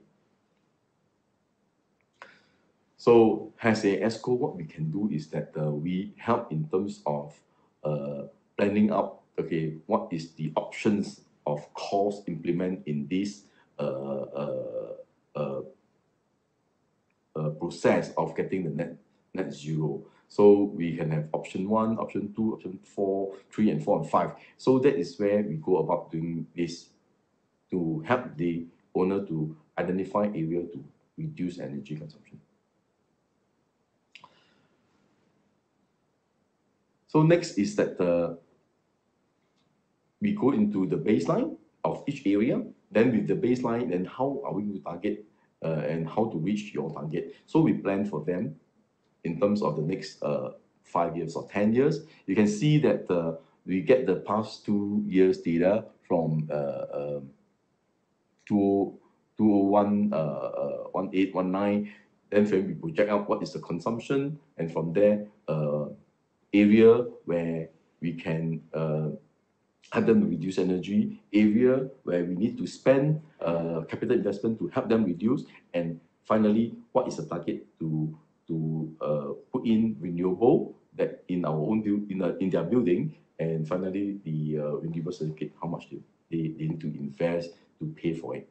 So this is all through IoT way of helping them instead of the normal using by calculation. So this is so we can have the actual what they have done in the past year and what is the forecast we need to do. So we plan for them. So milestone 3, you can see that know the way how to reach a target, okay, and then we will plan on area to help to save energy without spending. So you can see the one below the line is to show that the area we save but without spending money. So the blue is the one that we need to invest to save, and finally the green is the one that we need to do renewable, and also the renewable certificate that we need to buy on the market. So you can see that through the options, which is the one that to spend, so it can tabulate out nicely by people like us, Esco, we help them to do this. So milestone 4 what we do is that practically we are moving forward to the real world, okay, with all data. On the left, number one, you can see that what we do as Esco, we help them to tabulate all the know-how in order to get this done. So you can see that the pink color bar from 120 to 100. Okay, how we're able to achieve that, and then from 100 to 80, okay, why you can see a company's horsepower, they are the one who help us in terms of putting renewable into the building, okay. And finally, the REC certificate, which is using IoT to track how much to buy in terms of renewable certificate. So we have this partner in Singapore to work together.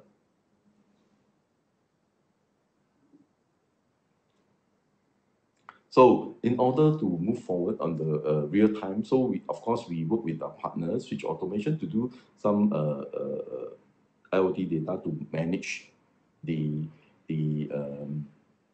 data where how to help instantly we know how much carbon reduction we achieve and how much we need to consume in order to buy our EC. So this is all the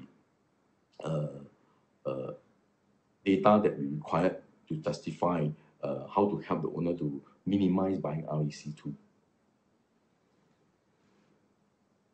And you can see over here, when it comes to the actual action with using IoT information, whether the power generated by ourselves or actually we have purchased through other sources. So we can look into all this to help them to achieve net zero target. So finally, I would like to share that in October 26 to 28, we have a Asia Clean Energy Summit. We welcome you to join this conference and exhibition. You can actually log in and register and join us. Thank you very much. Thank you.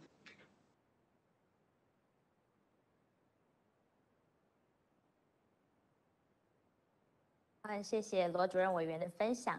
接下来呢，我们要进行今天的第5个议题，邀请到的是马来西亚 Esco 协会理事长 Mr. Zulkifli Zahari， 他要跟我们分享的主题是 an update on the Esco industry and EE initiatives in Malaysia and role of MyEsco to further facilitate and prepare the EE industry. And now we want to introduce our speaker from Malaysia. He's the president of the Malaysia Association of Energy Service Companies, and the topic is on an update on the Esco industry and EE initiatives in Malaysia and the role of MyEsco to further facilitate and prepare the EE industry.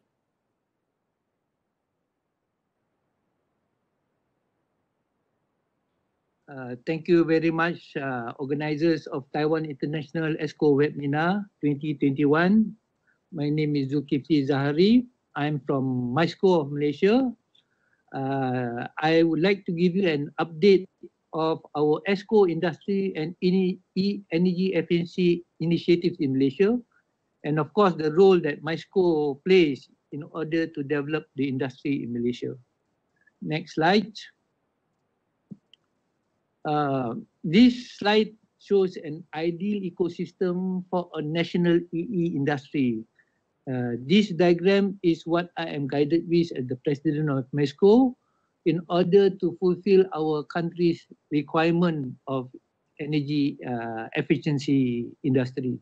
So as we know, national energy efficiency policy, when you have a comprehensive policy, we will have regulations in place, we will have physical tools like incentives and fundings in place, and we will have specific institutions and agencies by the government to implement the policies.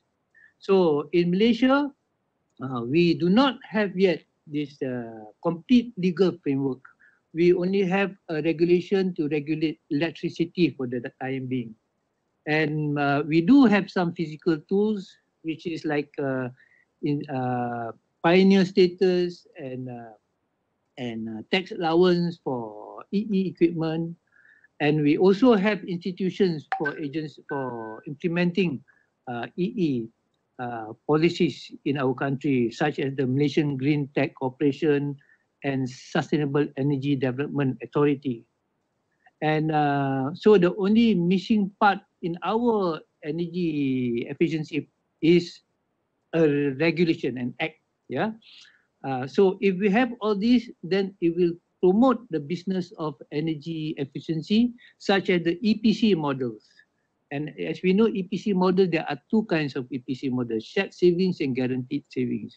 Now, if all this industry is developed, then we will have the ability to develop more professionals in terms of energy management, certified energy management, certified energy auditors, and monitoring and verification specialists.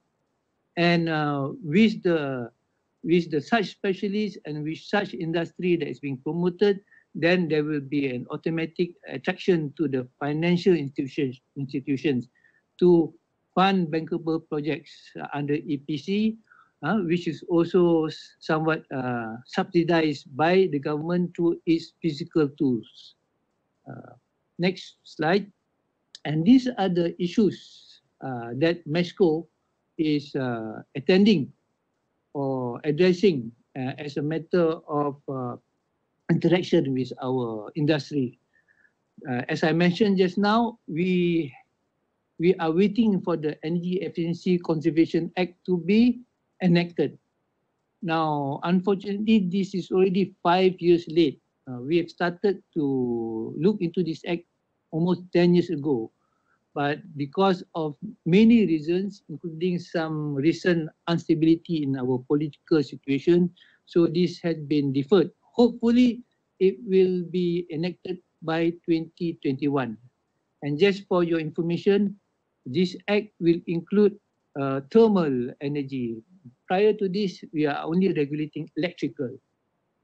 Number two, I'm not sure I understand. Number two on my slide is because of the political instability, we do not have a tabling of the targets of energy efficiency in our 12 Malaysia plan, which is between 2021 and 2025. The third is, so we only have one regulation, which is called the Efficient Management of Electrical Energy Regulation, which was enforced in 2008. But these regulations still require quite a lot of expertise. We still have shortage of registered energy managers, which the facilities affected by this regulation need to have on board in order to comply with the regulation. So MESCO is addressing the shortages. Number four, as I mentioned, when you have to regulate thermal energy, then you need to develop expertise in this field too. So MESCO also is looking to prepare all the industrial, commercial, and government sectors in order to make this act effective once it is enacted, hopefully next year. Number five, we of course continuously promote the EPC business model, and we are working with the government, whether it's awards, whether it's funding, or whether it's training, in order to promote more and more EPC contracts in the country.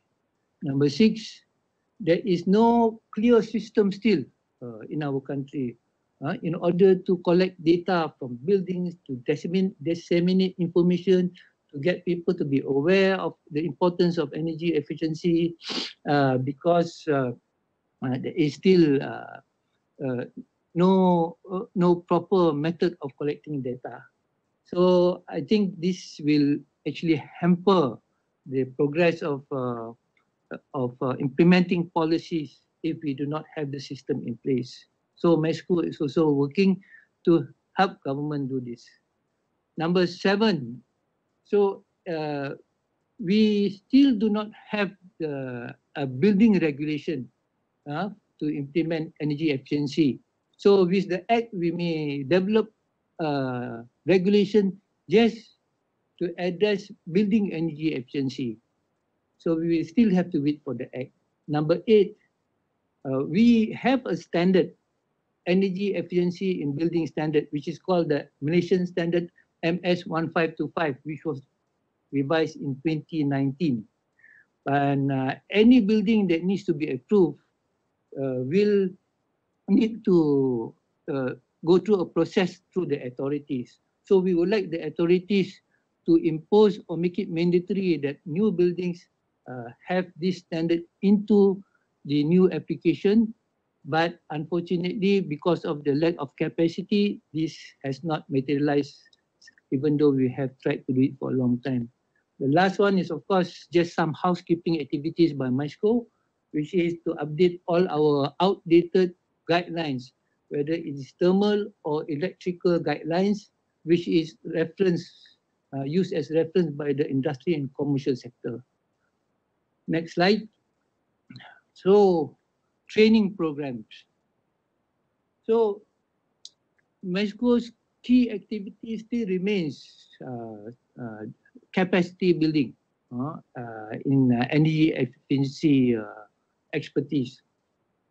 So the main training program that we do is still the Certified Energy Manager Training course, which is now currently conducted online because of the COVID-19 pandemic. This course will be eligible, will make participants eligible to register themselves as an energy manager to those facilities who are affected by the regulation that I mentioned earlier. So this regulation specifically says that if you use 3 million kilowatt hour of electricity over 6 months, you must employ an energy manager. So every month we shall do an online course and the average participant is about 20 per session.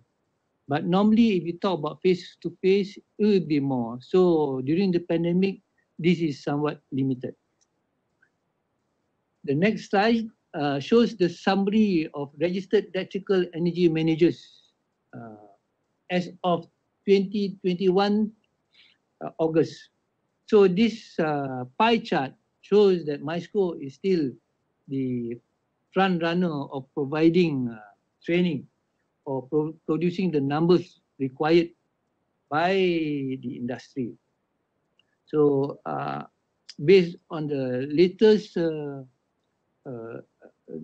approval results, the numbers that MISCO would have produced would be more than 40% of the total energy managers registered in the country. Next slide. So as we know, I have mentioned that thermal energy will be regulated very soon once our act comes. And we know that industrial sector is the main user for thermal energy. So we've started this course in 2019. And our course will focus on significant thermal energy use equipment and as well as the methodologies and techniques in thermal energy management. Next slide. And the course outline, it covers all the major equipment of thermal, such as boilers, module 6, module 7 is steam systems, module 8 is thermal oil heaters, industrial furnace, and of course we have subjects such as fuel management combustion in module 4. We also have subjects on co-generations on module 12, and module 19 talks about energy audit equipment as well as energy audit itself. And finally, for you to pass this course, you have to go through a written test in order to be registered with MISCO as a certified thermal energy manager. The next slide. Separately, of course, we are very thankful to have EECJ of Japan also to help train the trainers on thermal energy as well. This is quite a very technical course, with a lot of scientific formulas and mathematics in order to understand the complexities of thermal energy. And the next slide shows the participants of the first training course. It shows our hosts training online from Japan and representatives from the academicians, the professional bodies, professional associations, regulators attending and learning from the Japanese on their experience and their expertise in thermal energy management. Now I would like to talk about Energy Audit Conditional Grant 2.0. I think the first presentation that I made in Taiwan, I spoke about the first energy audit conditional grant. So we have come to the second level of energy audit second grant. So this is a very, very, very crucial and important program for Malaysia because it promotes energy audits in the industry. So for this fund, it will be this program is between 2021 and 2025, and the total allocation for this fund is about $20 million for this period of 5 years. And anybody who wants to participate in this grant, it means that you have to come up with half the amount of money to do the energy audit through a registered Esco with the government. And the audit period given will be about 2 months. And then you will have to go through 3 years of reporting, including monitoring and reporting for 3 years. And along the way, you build capacity in the affected facilities. So this program is targeted to the affected facilities of our existing energy management regulation, as I mentioned earlier. So it is targeted that 860 industrial and commercial premises will be audited by the end of this program. So in summary, the objective of this grant is to create awareness and the importance of energy audit as part of the energy efficiency conservation exercise. And it will also provide financing assistance because many people who even use a lot of electricity are quite reluctant to spend money on energy audit. So they do not know where they stand, or how do they compare themselves. So when we do this energy audit, they will be able to understand and set their own baselines and compare with others. So this becomes the platform for them to implement energy saving measures once they actually appreciate. And when you do these measures, of course, you will save energy. And finally, you also build capacity to manage energy in your facilities. So for 2021, the target is about 17 million or $4 million. So far, the target is 71 applications and that has been made, and 17 applications have been approved. And this program is carried out by our Energy Commission as the Secretariat and Coordinator, and with our Sustainable Energy Development of Malaysia as the implementing agency. Next slide I would like to talk about is EPC financing. So EPC financing, the first presentation that I did, I used the same slide here, which is a picture taken in 2017, which approves an EPC fund of $50 million. So this is specifically for Escos to undertake EPC projects, whether it is in government sector or commercial sector. So the the fund is being managed by a government bank called Malaysian Debt Venture. So we work closely with Malaysian Debt Venture. We have regular exchanges and updates on the progress of this fund. So about a month ago, they've given our latest report stating that they have approved USD 230 million worth of projects to 64 companies, out of which about 20 million has been allocated or carried out for energy efficiency projects, which means that about 10% or so is for energy efficiency.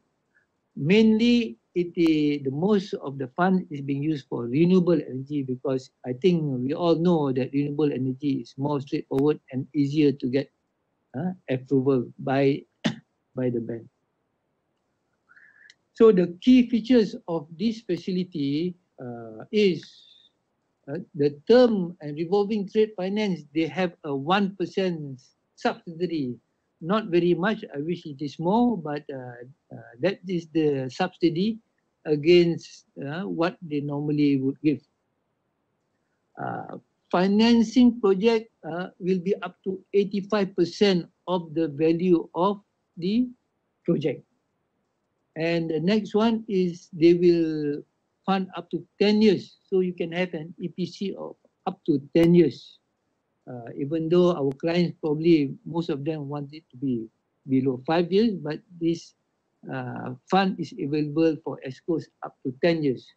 And the financing amount, the maximum is up to 15 million. The next slide continues, and it will only be given to only Escos, so it cannot be applied by the client.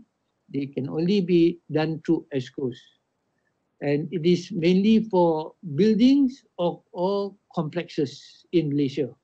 You cannot do it anywhere else but in Malaysia. So the projects also must have investment grade audits carried out by the Escos, and have to show that you have a good and an acceptable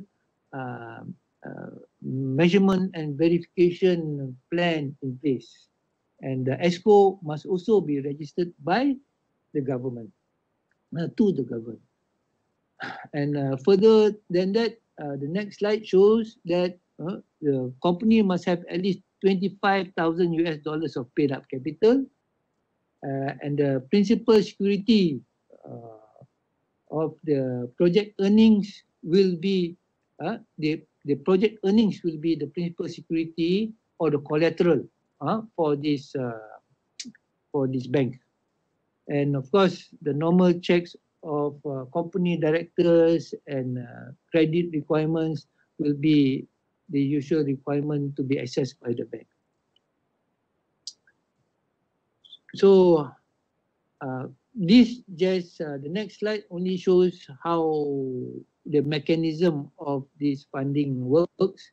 Why it's cheaper is because there is some subsidy paid by government programs in order to fund the credit guarantee cover as well as interest rates, which only comes down to 1% by an entity called CGC.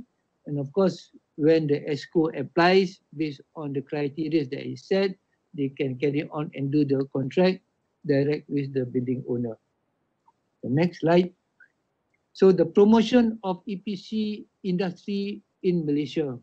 So what does MESCO do in order to promote EPC industry further? So in Malaysia, for the past 3 years, we have this new award called National Energy Awards. So initially, EPC was not part of this award, but for the past 2 years, we have included energy performance contracting as the award. This National Energy Award is quite a big deal in Malaysia, because those people who win not only get cash prizes, a big cash prize, but they also get a lot of publicity and a lot of recognition by the government and the industry. So one of the main categories of this award for energy efficiency, we can say there are three. The first is the buildings that are designed from the beginning. If buildings are designed from the beginning to be very efficient, then they can apply to win this award. So, but the middle one, which is the retrofit buildings. So buildings that are having a bit aged equipment that undergoes retrofits, there are two possibilities. The first is through EPC, which is through the Esco, or the second is the direct expenditure from the building owner themselves. So in the EPC mode, MESCO is given the privilege to provide the guidelines and the criteria in order for the companies to be awarded winning for this project. And the last category, the last for energy efficiency is for buildings that are already in existence and are managed very well and very efficient, can also be applying for this award. The next slide. This is the criteria given by MESCO in order for the participants to win the award. It is divided into 4 main categories.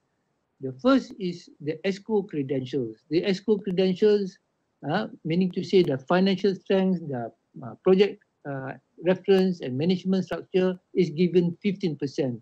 Technical competencies are given 15%, of which is listed as the competent personnel, operational manpower, and so on. And the most points is provided for technical criteria, which is given 40 points.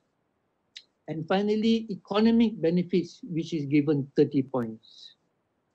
So when we have this award, we can see that many companies are very, very keen to participate, and ESCOs also are also very keen to participate, and it will improve, will attract a lot of interest to do energy efficiency in buildings and industries in our country.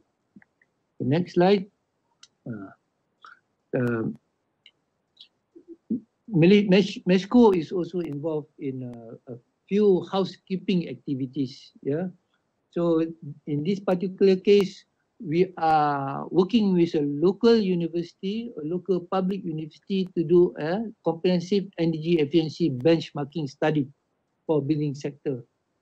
As you know, the building sector uses, in Malaysia at least, we estimate that it's about 45% of energy is being consumed. And it is also estimated that if we do proper energy efficiency programs in Malaysia, we could save up to 46 billion ringgit, or about $10 billion per year in Malaysia. So currently we have some guidelines in order to look into energy efficiency in buildings. It is being produced by the Green Building Index tools or our MS 1525 guidelines. But unfortunately, they don't have any benchmarking references. So because of that, we therefore need to do this exercise so that we can have a little bit more information on the various types of categories of buildings, because there's so many different kinds of buildings, such as building complexes, shopping complexes, hospitals, commercial buildings. So every type of building have got different kinds of building energy indexes, and we do not have such an information. And this exercise will also allow the ability for us to report to the government on such details. So this exercise will allow us to classify buildings, will allow us to identify energy information and data requirement, will allow us to identify energy benchmarking for building sectors, and also benchmark ourselves against other countries. And finally, our last housekeeping activity is to update and redrafting of the Malaysian EE&C guidelines and development of efficient energy management system and measurement and verification guidelines.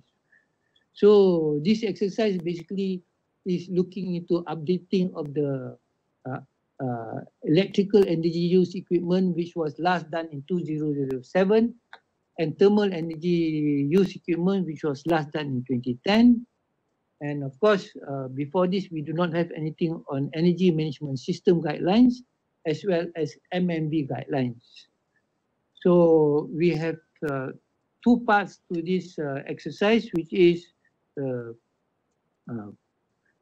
working with the stakeholders, and finally, the next phase would be to market, train, and do roadshows for the industries to be aware and use this as our reference.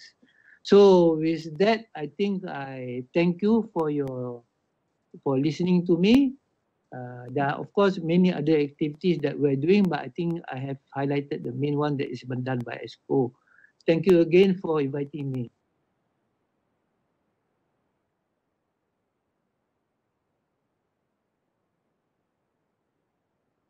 And we'd like to thank Mr. Zulkifli for his presentation, and welcome everyone back to the 2021 International Esco webinar.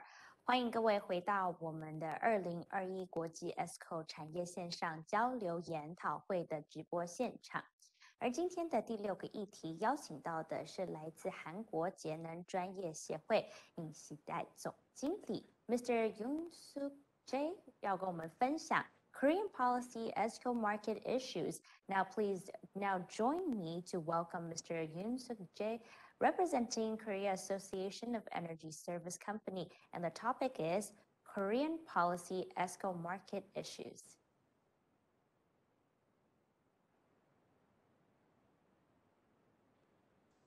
Good afternoon, everyone.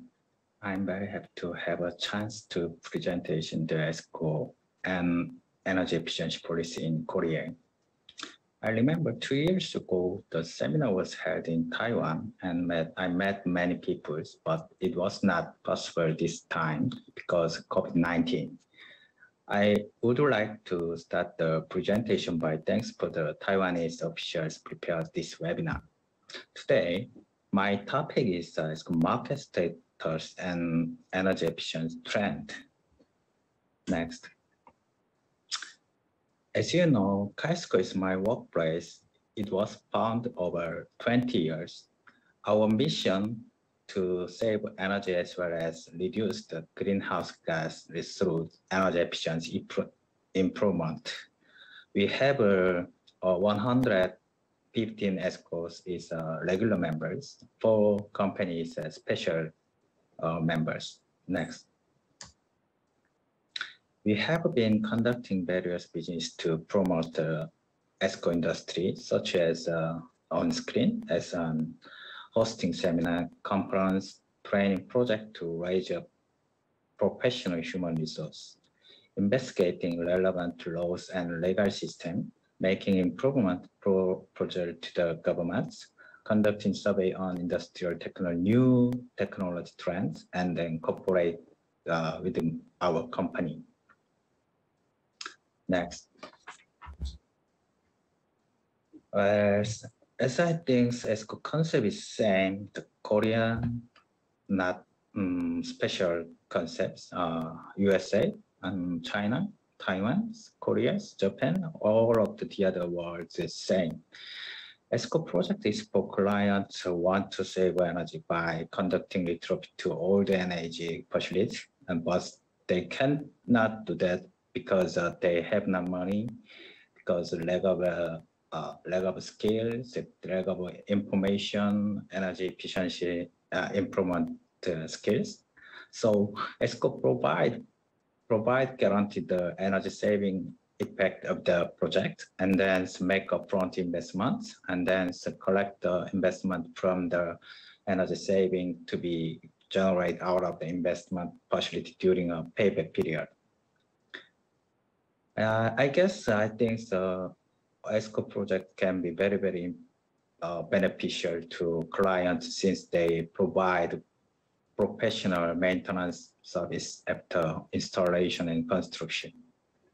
In Korea, the main item is industrial sector is waste heat recovery and process improvements. Building sector is high efficiency LED lighting replacement. So recently we have a based on ICT technology related Esco project. Next. We have a Esco registration system. Our government runs the Esco registration system based on the criteria on the screen. This is the minimum registration criteria for Esco business. 6 years ago, it was significantly lowered in terms of deregulation.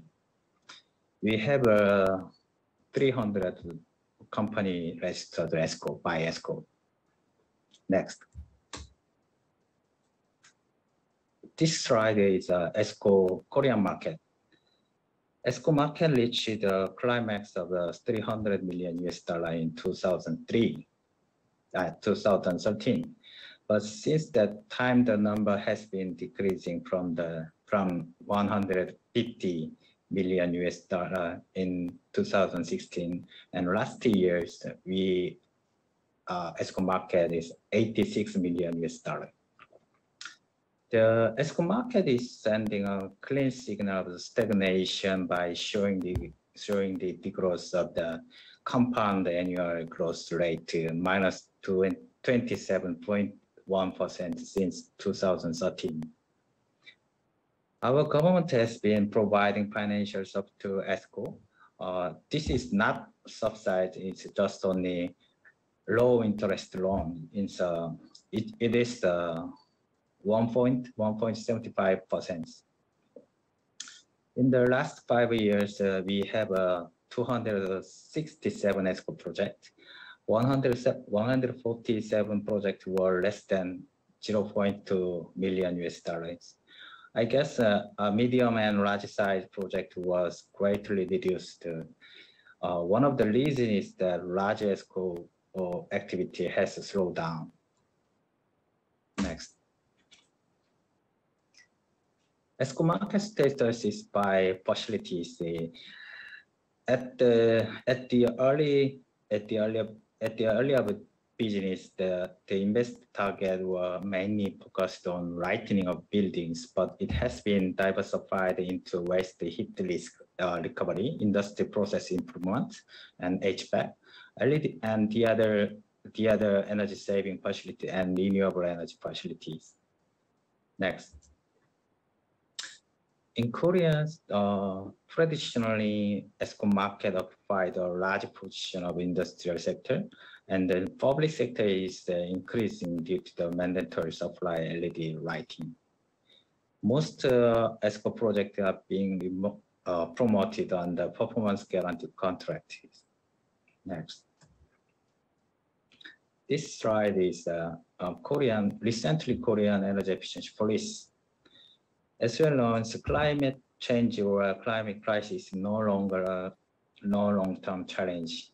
It's matter directly related to survivors. Korea also not exceptions.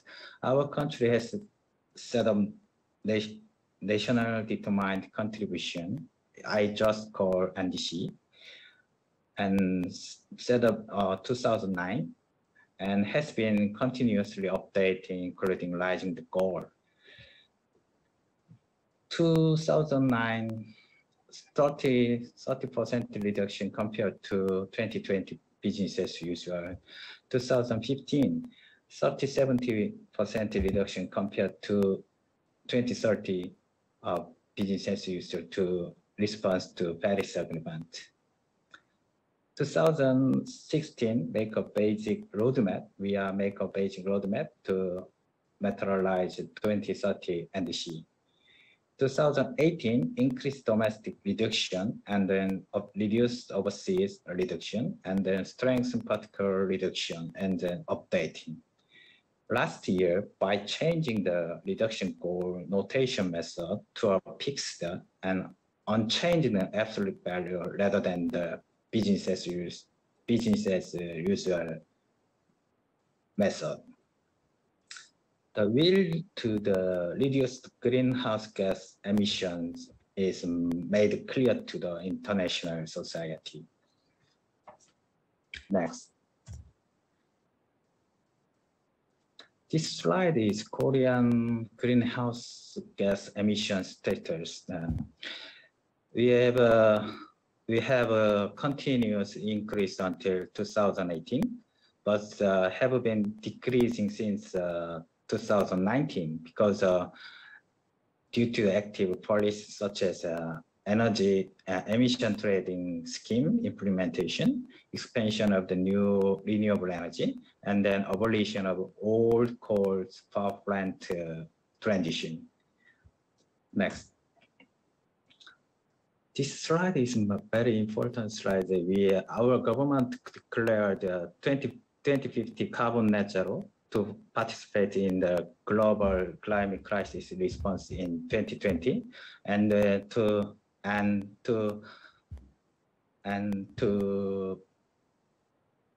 preemptively respond to a new global paradigms. We are making the 2050 carbon net zero scenario now because to materialize the policy direction necessary for full social restructuring and changing. I just saying it just about draft and will be finalized and the end of this year after full discussion. Carbon scenario is consists of 6 categories. Then transition sector, mobility sector, industrial sector, building sector, agriculture sector, waste sector. Whereas Esco, our country is Esco is focusing on industrial sectors, building sector, agriculture sector, and waste sector. Next. Industrial sector is energy demand is 139.9 million ton in 2050.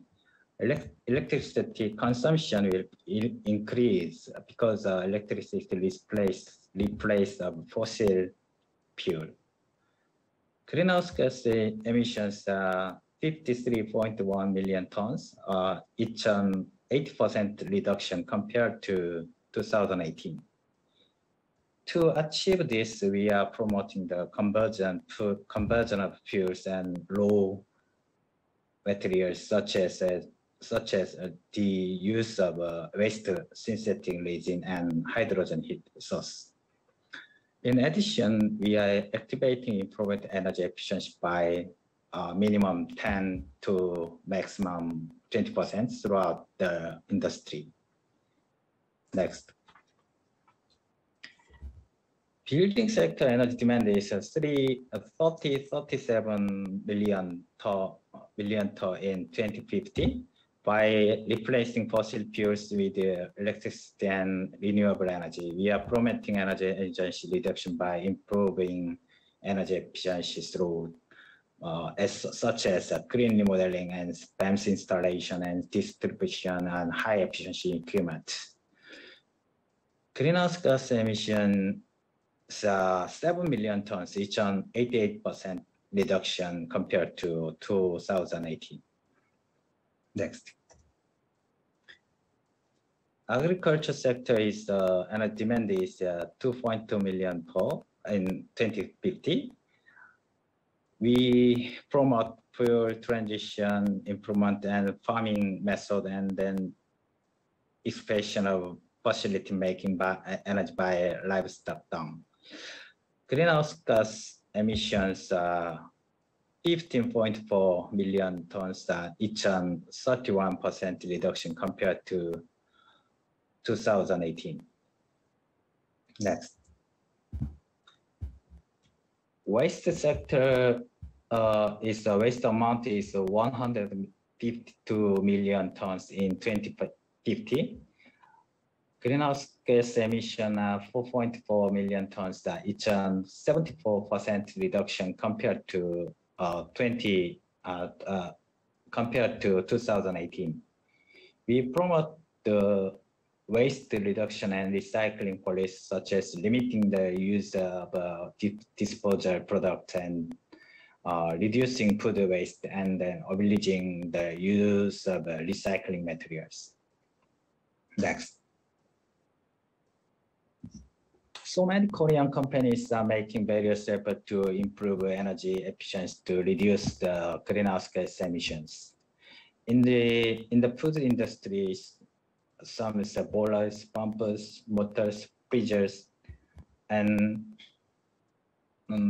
freezers are being replaced with high efficiency equipment, and then operation improvement, and then waste removals such as air electric control, leak steam removals, and energy management system and inverter installations.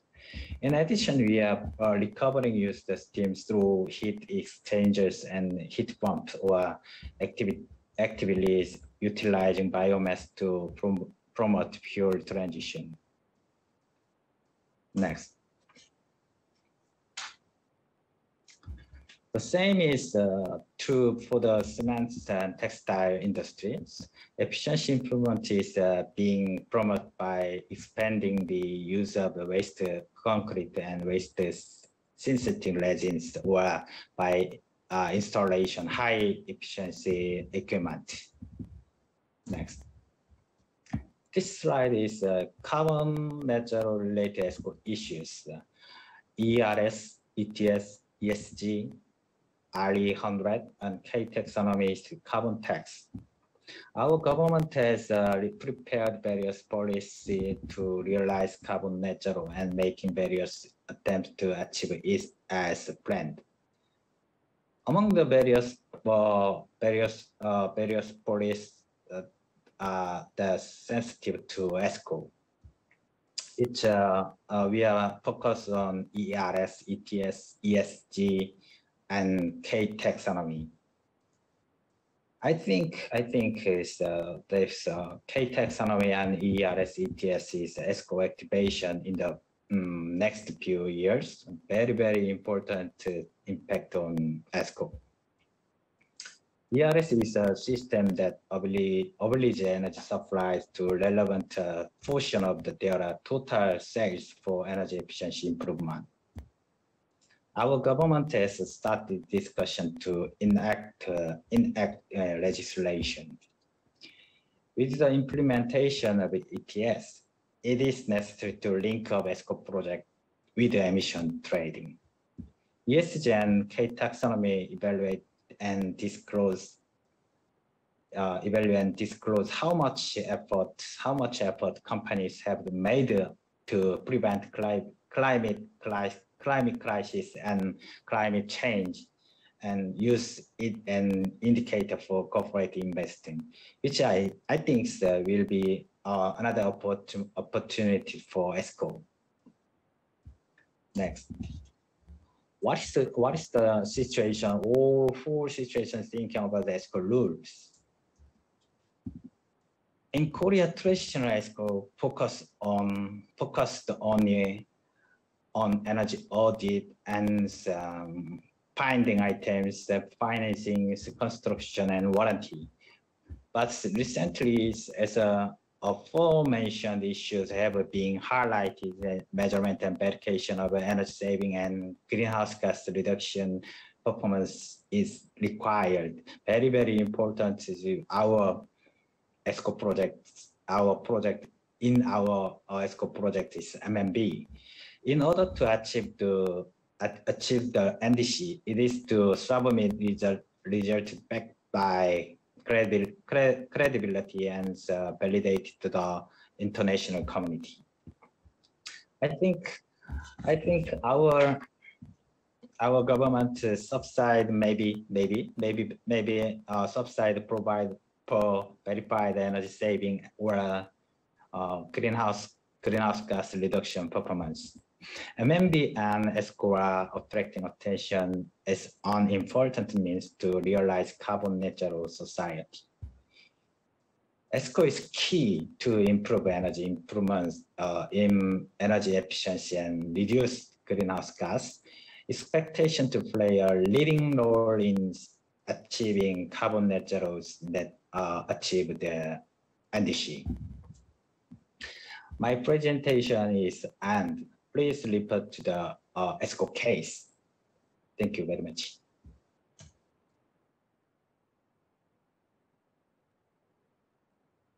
那我们今天研讨会的议题分享就在这边告一段落。接下来我们要进行5分钟的休息时间，有请各位贵宾稍微喘口气休息一下。同时也要再次的提醒大家，如果你有任何想请教讲者的提问，非常欢迎你们再继续的在留言区发问，而稍后精彩的研讨会座谈时间就即将展开。Now we will begin our 5-minute short break and we will be back for the panel discussion very shortly. And just a friendly reminder, if you have any questions you'd like to ask our panelists today, do not hesitate. This is your chance to leave your message at the chat box and we will dig into all the questions when we come back.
欢迎大家回到我们2021国际 Esco 产业线上交流研讨会的直播现场。接下来就是我们精彩的研讨会座谈时段。那么我们的语坛员，也就是刚才进行演说的讲者，也都上线了。Welcome back to the 2021 International Esco webinar, and you're about to join the panel discussion of today's event. Now you will have the chance to meet with all of our panelists, and allow me to introduce them once again. 接下来我们要依照代表国家笔画顺序来一一的介绍，有请讲者们帮我们打开镜头，还有麦克风，和线上的观众打声招呼。Just a friendly reminder for all of our panelists, would you please turn on your camera and your microphone as we make our introductions. 第一位介绍的语坛人是来自日本 Esco 推进协议会国际委员会的主任委员 Head of International Affairs Committee from Japan Association of Energy Service Companies, Mr. Tetsuya Mekawa. Good afternoon. This is you can. Hello and welcome. 由于 Miss Mitsumi Totsuka 今天另外有要事没有办法来到现场，因此将会由日本阿字贝尔株式会社能源管理师周山俊信来参与线上的座谈。Since Miss Mitsumi Totsuka is unable to join our panel discussion, another representative from ASBIL Corporation, Mr. Toshinobu Nakayama, will instead participate in the discussion with us today. Hello.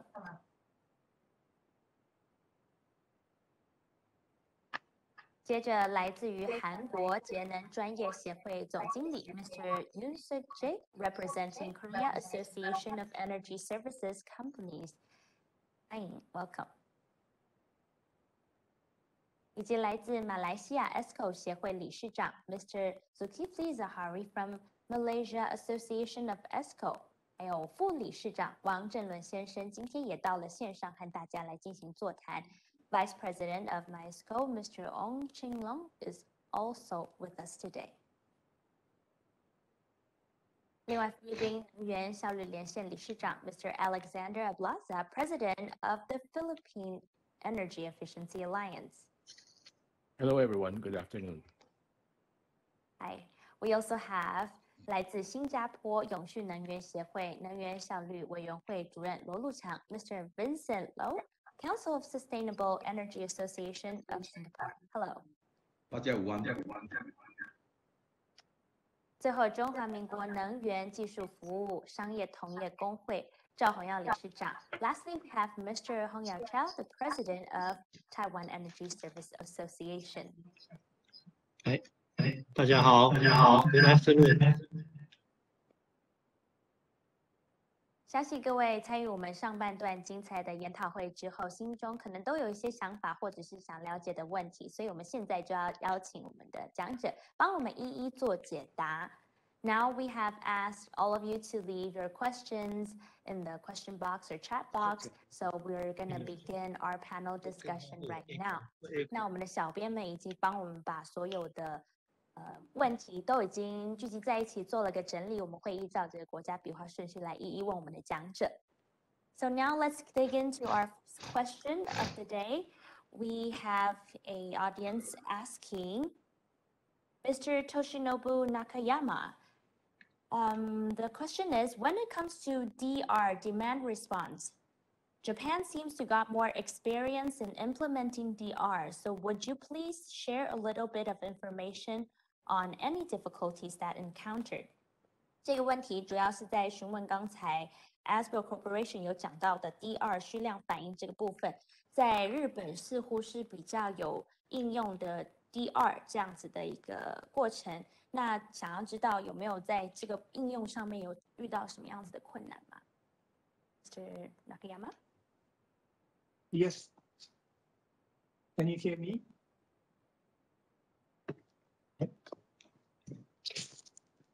Okay, can you hear me? Yes, we can. Yes. Okay.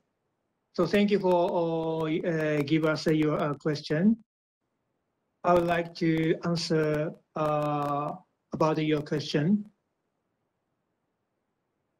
In Japan also, we faced very difficulty in order to implement this kind of the VPP system because of the renewable energy is one kind of the unstable power generator. That's why the if this kind of the energy resource will be implemented in the grid, it's a little bit difficult to control the power demand and supply, and also the previously the Japan also don't have enough service and the system to implement this kind of the service. But as you know, we faced a big earthquake in 2011. At that time, we have to stop the nuclear power plant. On the other hand, in order to supply the enough power to the demand, we have to operate the power plant like LNG or coal fire power plant. In this case, we are our CO2 emission from the power plant significantly increased. That's why the Japanese government has to reduce the CO2 emission as much as possible. That's why the government initiate conduct the implementation of the VPP system, and they try to do some demonstration project in order to implement this kind of the VPP system, and we in this demonstration project, we found some issue and difficulty. Then resolve this kind of the issue. Then we start again the other demonstration project. Then again and again, Japanese government did such kind of the effort, and finally the Japanese government can implement this system in Japan. That is a history of the PPP system in Japan. Thank you.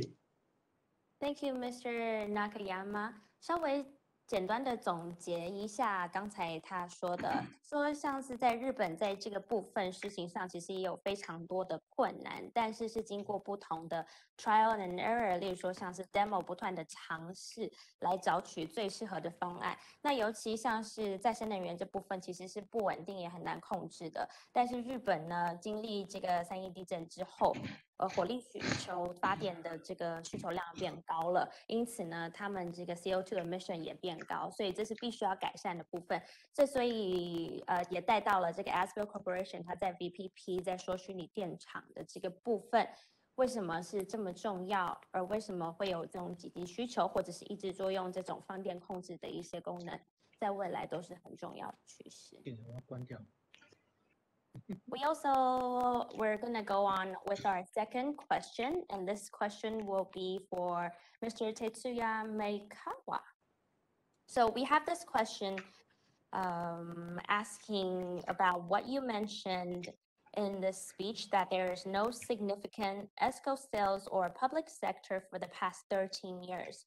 So they're wondering why. Is there any reason why public sectors did not use Esco? 这个问题是想要问 Mr. Tetsuya Meikawa， 想针对他在演讲中有说到，过去13年日本公部门没有非常显著的 Esco 案例，不晓得为什么。Thank you very much for the question. It is also a kind of mystery for us as well. But maybe, so I can just guess the reason why the central government do not want to procure ESCOs. On the other hand, local government has procured so much of ESCO project. I should mention that first. But as for the central government, maybe they do not want to lose their job by procuring private ESCO industries to take care of the energy efficiency in the governmental buildings. Maybe that should be one of the biggest reasons. Thank you. Thank you, Mr. Maikawa. 我稍微总结一下，刚才他有特别说到，也许公部门在中央政府的部分比较没有这样子的合作，不过多数的地方政府是的确有愿意和企业这样子做合作。那他有稍微说到，可能是跟有一些担忧上。也许不一定是适应现在趋势，或者是担心会被批评，甚至是政府部门可能会有一些其他想法，也许是和私人企业合作会有一些阴影，会让官员们稍微的却步，因此和中央政府会比较少这样子的合作方案。And we will now move on to our next question. This question is for Mr. Alexander Ablaza. You mentioned incentives as a means to remove barrier. Is there any incentive that an ESCO can be utilized in the Philippines? And what would be a suitable incentive model maybe in the Philippines? 这个问题是在问有关于 ESCO 市场成长过程中，他在演讲中有说了好几个可以移除的障碍，但是没有提到太多的补助，所以想要了解。当地有没有类似 Esco 相关的补助呢？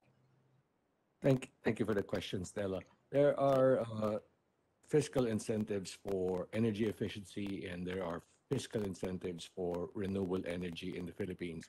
Now, the advantage of fiscal incentives for renewable energy, because it was passed in 2008, the government was not yet rationalizing fiscal incentives. But the energy efficiency law, which includes incentives, was passed in 2019.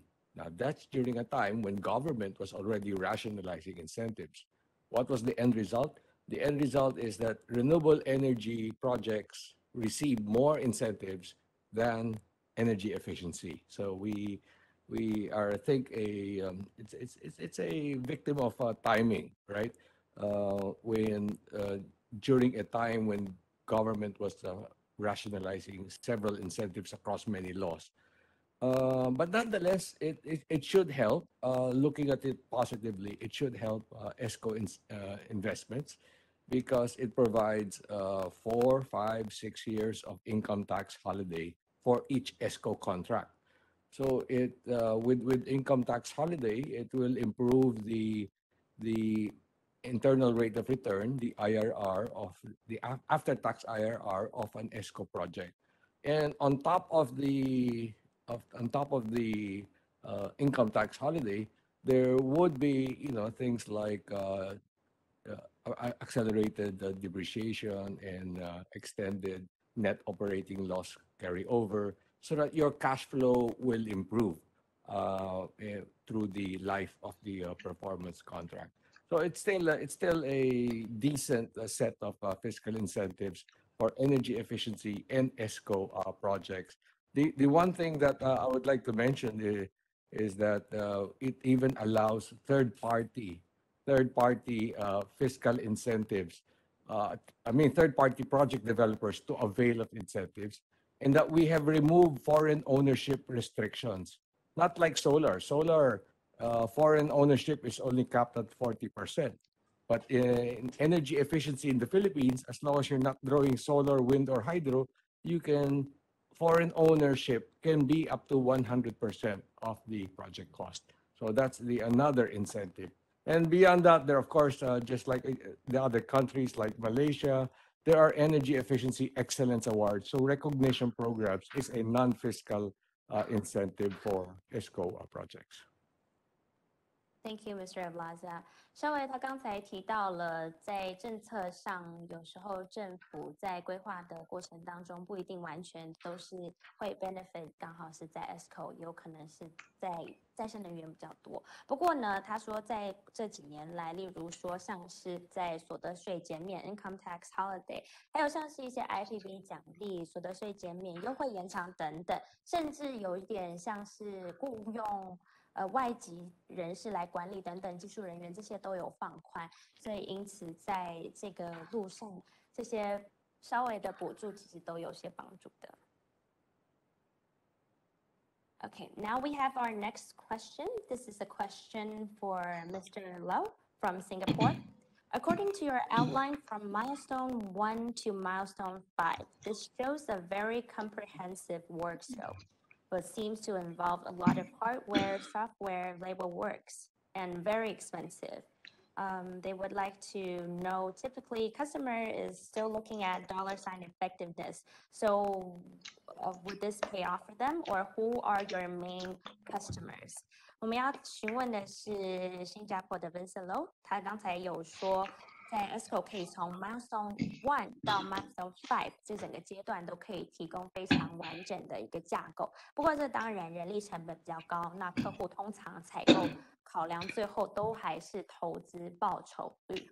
因此呢，这位是想要知道他们大部分的顾客是谁，那这样子的费用到底能不能够回馈？Good afternoon, everybody. First of all, I have actually put out a 6-pointer. The first thing that why this 5 milestone to meet net zero, first thing is that the developers must have this intention to showcase to the industry that they want to meet net zero. And of course, also their promise in 2030, they want to meet net zero target. So this is a milestone to achieve the target. Has regard to the manpower and also the amount of work, it all depends on the saving potential of all their building and how much they can actually reduce the energy consumption. Then as long the software, because every building have their own control system, so this IoT software developer will integrate whatever brand of BMS system that they have installed in the building. So that actually helps to reduce the cost of implementing extra monitoring system to the building.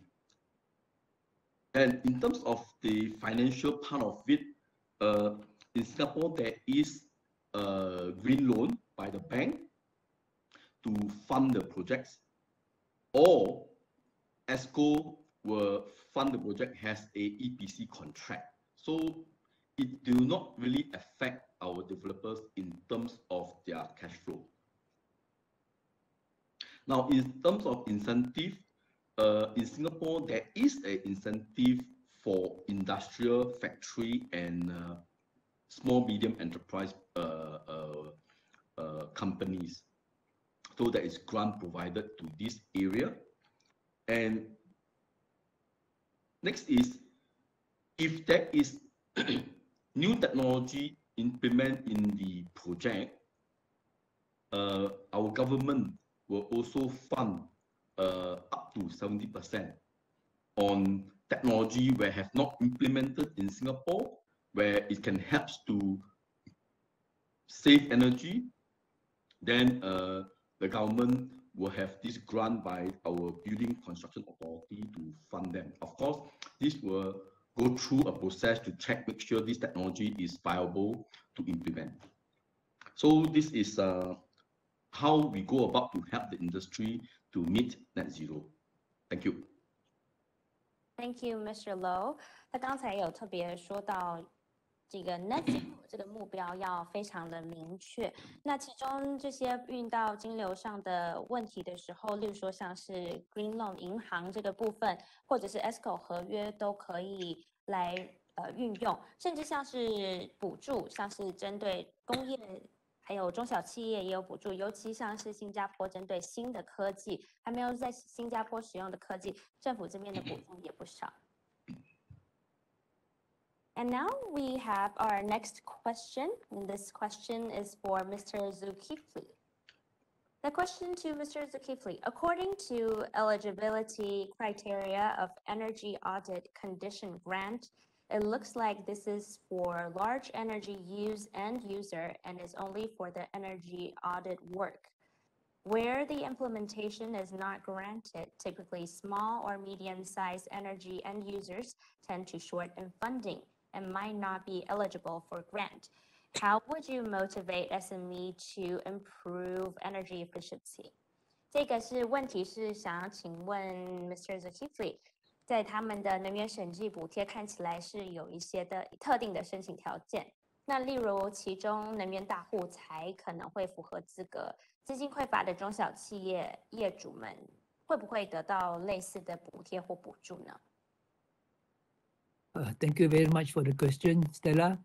Thank you. So in my presentation, I mentioned that this is EACG or Energy Audit Grant 2.0. Yeah, we had EACG 1.0 before this, and 1.0 was enjoyed mainly by the SMEs, the smaller industries. Yeah.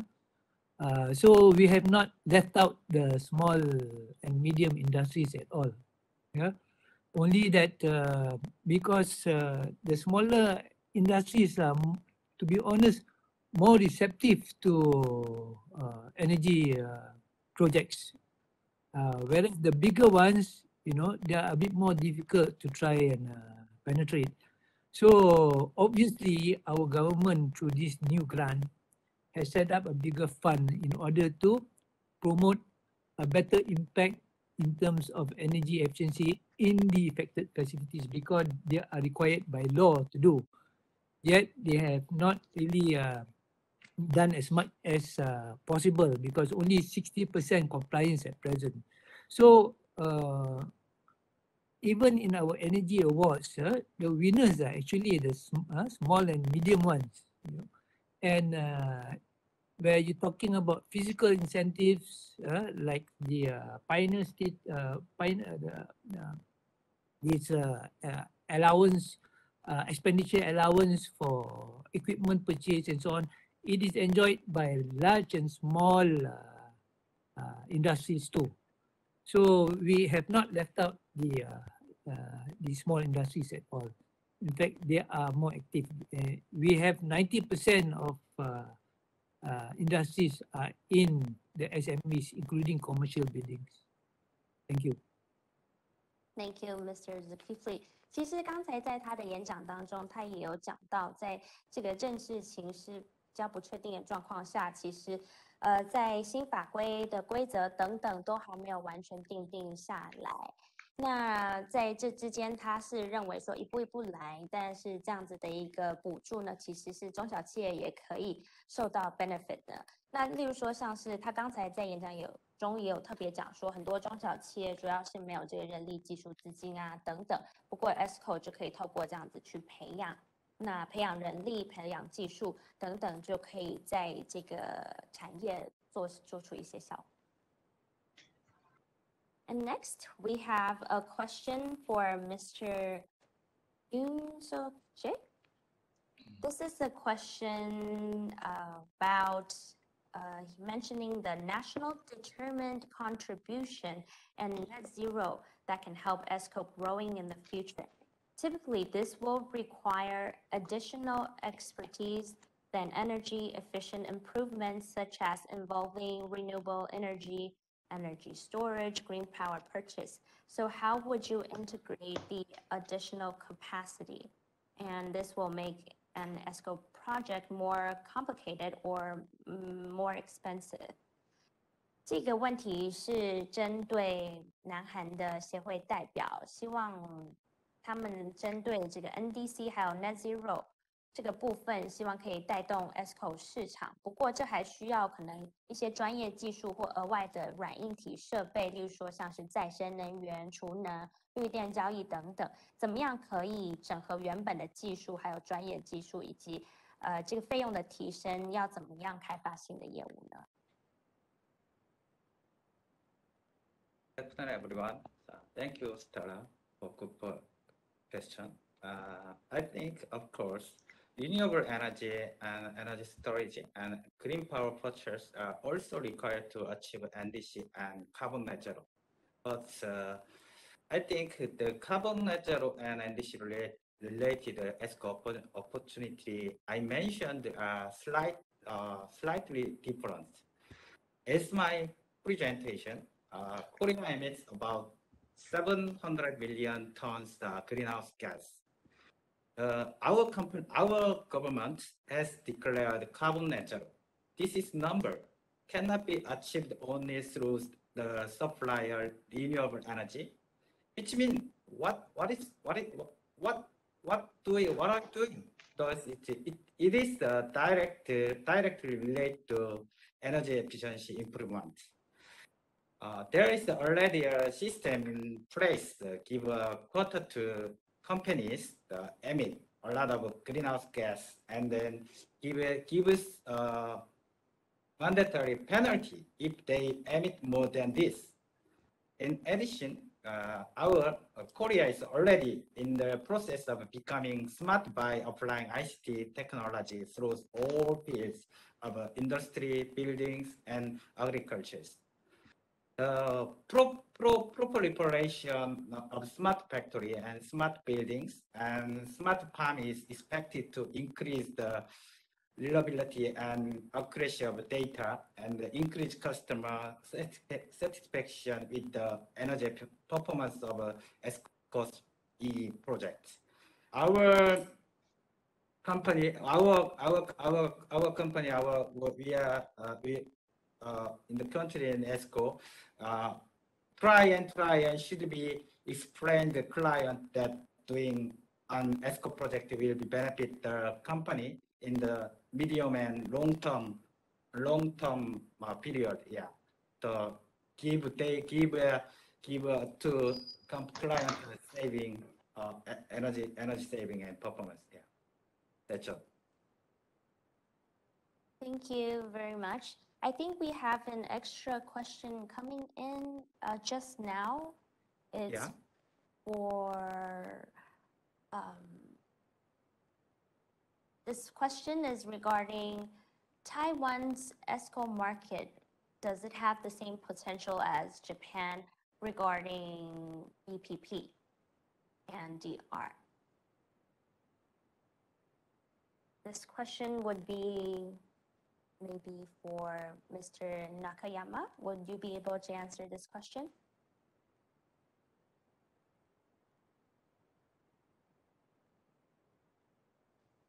还是我们这一题请赵宏耀赵先生帮我们来稍微先回答一下。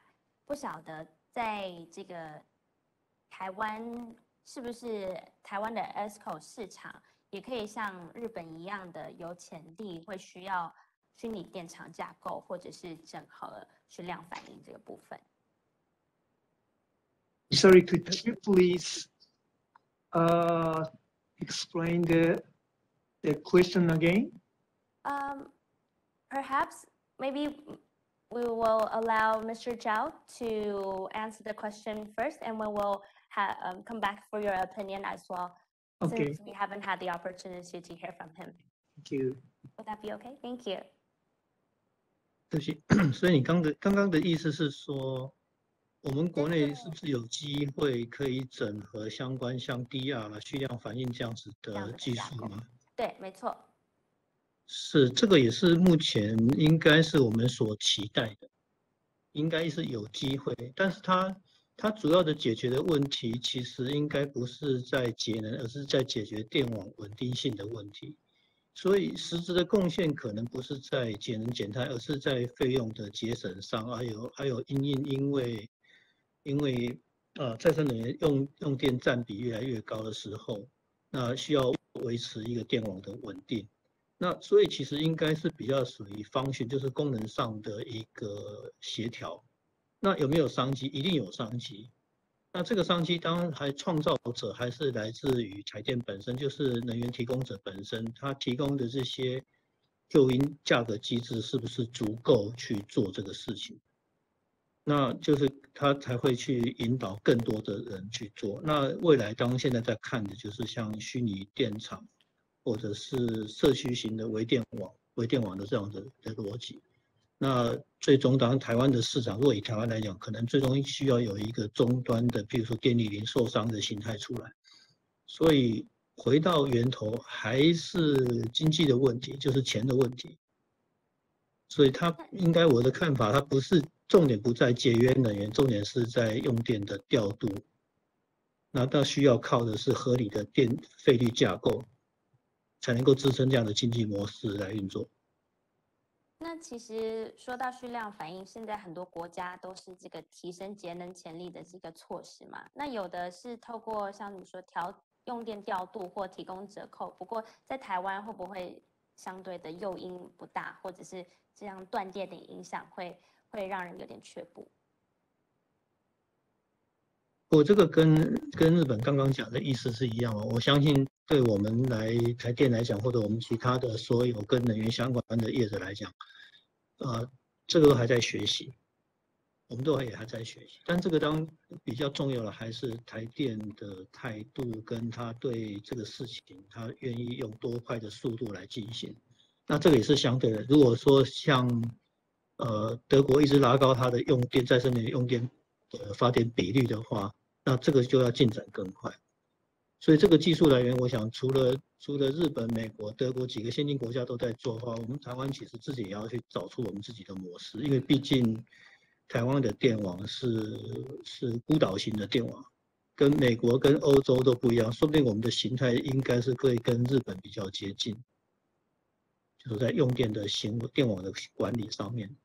对，所以应该我的感觉应该是日本的模式应该会比较值得我们去参考。Now we turn back to Mr. Yakanama. We would like to know in the future, what is the market potential for DR VPP that you presented earlier, and could it be applicable in Taiwan as well? Okay, so thank you for giving us a question.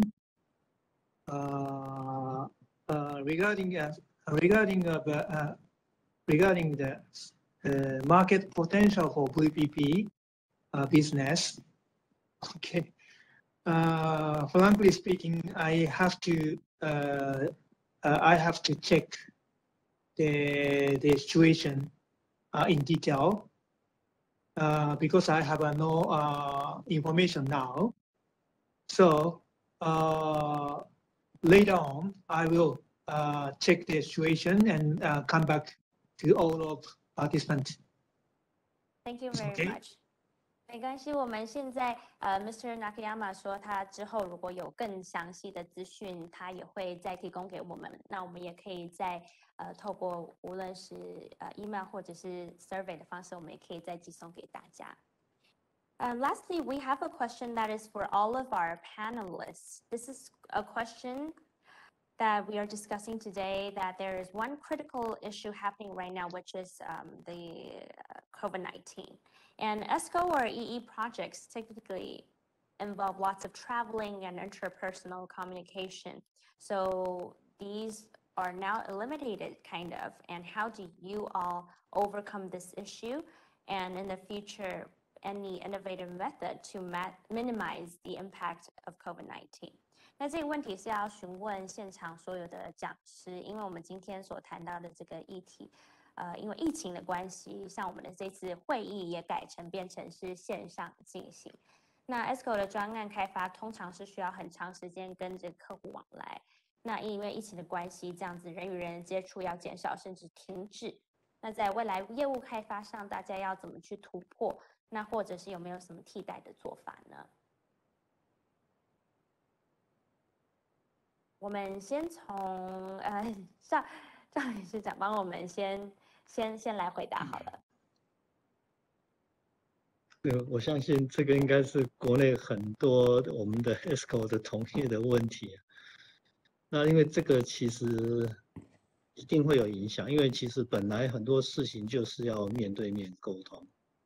那因为你没办法面对面沟通，有很多事情的沟通的方法就会有问题。那现在其实严格讲起来是说，这样子的疫情的关系，或者是说人跟人接触的行为模式的改变。那到底要怎么处理？所以一定是会拉长整个业务沟通上的一个时间跟成本，这个免不了。但是另外一方面讲，就是说你透过视讯或者透过电话的方式，那大家彼此可能有一个缓冲期，可能在沟通上大家多了一点时间去思考，说不定有时候也不是坏事。那当然，另外还有一个好处是说，因为你不是直接拜访，有时候要直接约访也不容易。那在线上的讨论当然有它的局限性，但是某些时候如果可以把公司的高层，因为他可能在总部，那你实施的地点可能在另外一个地点，那透过线上的方式，可以同时把高层跟现场的操作或者现场的主管直接拉在一起讨论。说不定有时候也有它的方便性，所以好坏比较难讲了。不过现在就是要去想一个办法，怎么解决这个问题。那真正的影响倒不是业务，真正影响其实是应该在现场做能源诊断、做 energy audit 的时候，你要在现场看一些东西，必须现场做测量或者在现场勘察等等，这个反而才会是问题。那如果将来顺利的话，说2剂的疫苗把它当成流感看的时候，那 eventually 你还是可以进场去看。那怕的是说限制你不能去现场看，那才是问题的开始。来简单的说明。好，太好了，谢谢。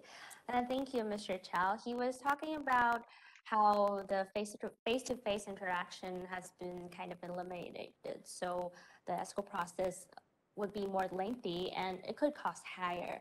But it also gives us more time to process, to communicate. Online communication can probably allow us to meet the people that maybe didn't have time to meet in person.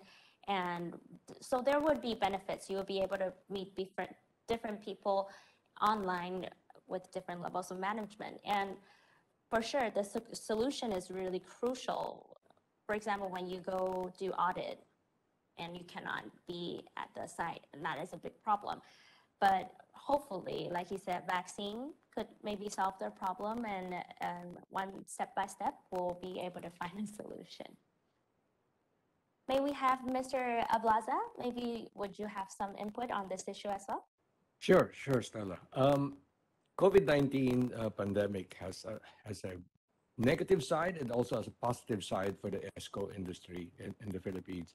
Negative side, yes, there were less face-to-face energy audits, walkthrough audits, investment grade audits had to slow down, and we really had to have suffered a dip in business volumes through 2020, and we hope that the numbers will improve in 2021.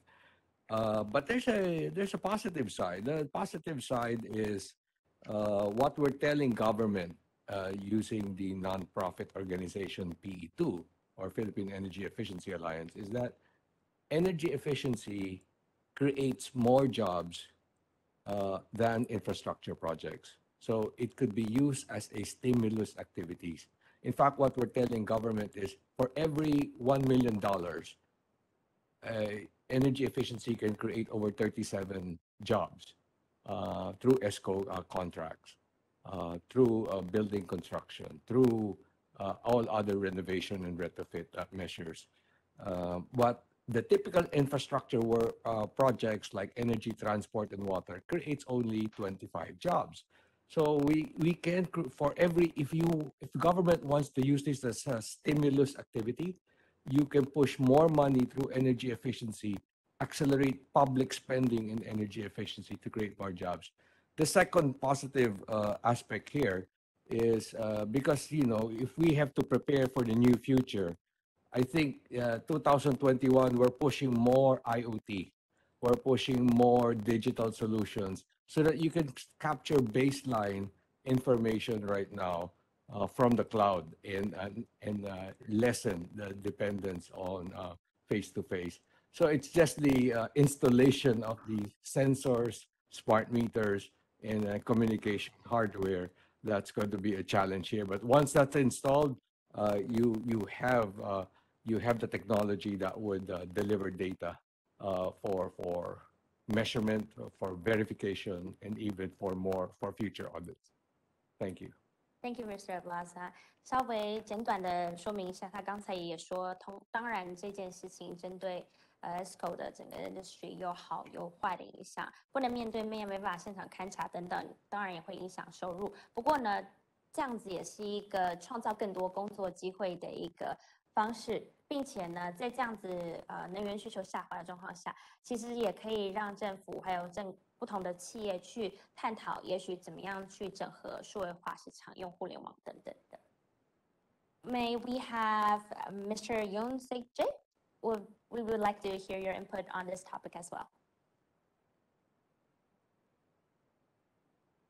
Yes, our country and Esco must be the site for energy audit.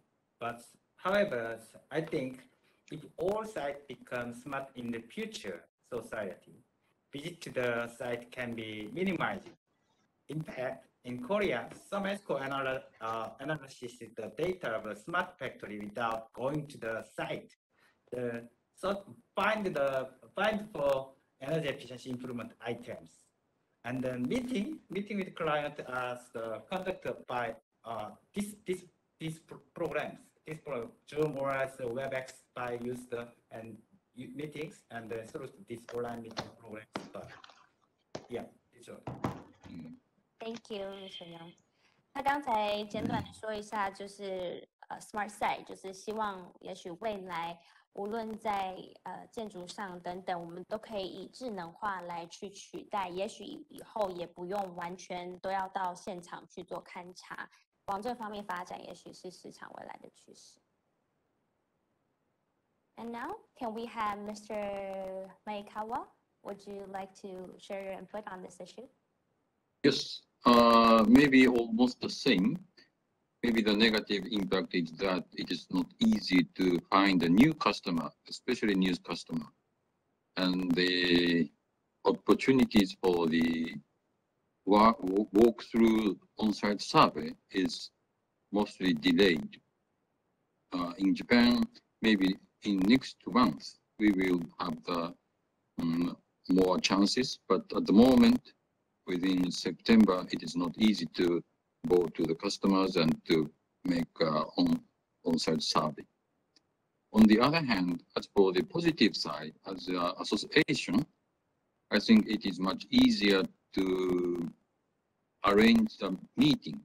Of course, it is an online meeting, but it is much more easier to arrange an on-site meeting, much better than that of the COVID situation, because before that, in the pre-COVID situation, we just had the face-to-face meeting, and it took so many times to arrange the date and day. But nowadays, it is much easier to arrange the meeting, especially for the online meeting. Thank you. Thank you very much. 其实他刚刚最后一句说的也是有不少的好处，就是我们现在都是透过这种线上的方式，也可以加速我们大家全球在沟通的一个速度。We also have another question coming in, so it's also a question for all of the speakers. So we'll be asking the remainder of the speakers to maybe answer this question. This question is on: is there any evaluation method for the energy service companies, and who would be in charge or who would be leading this evaluation? Maybe we can ask Mr. Ong Ching Lu from Malaysia to help us answer this question. Yes, thank you, Stella, and good afternoon to everybody. Good afternoon. In terms of evaluation of Esco, there are two areas in which we are looking at. One is from MASCO itself as an association.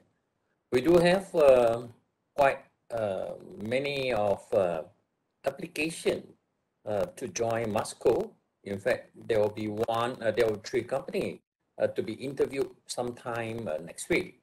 Now, what we normally do is we have a set of procedures and checklists.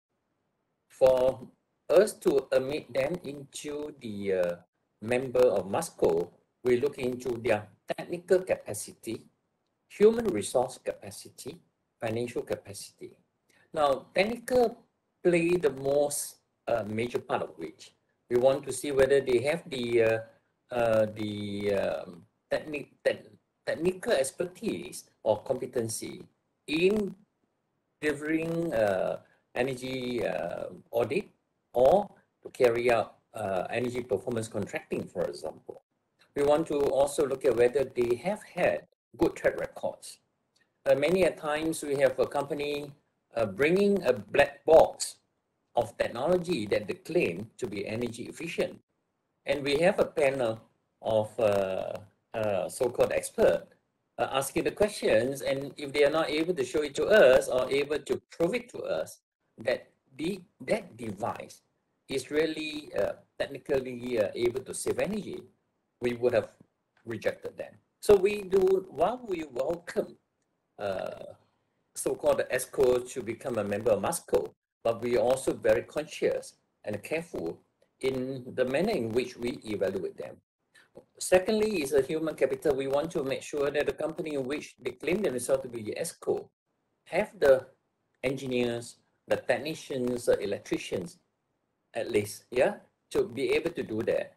And if the company wanting to do EPC, energy performance contracting, I think certain level of financial resources is required. If the company have only a payout capital, say $10 US, and in our opinion, it will not be financially capable to do a financing for EPC project. So those are the areas in which we look at all the time. That is at the level of MASCO. But the government also, to a certain extent, regulate the ESCOs, because for government to invite ESCO to participate in EPC projects, they only invite those who are registered with the government, for example. So the similar thing they are looking at, but probably lesser than in terms of requirement from MASCO.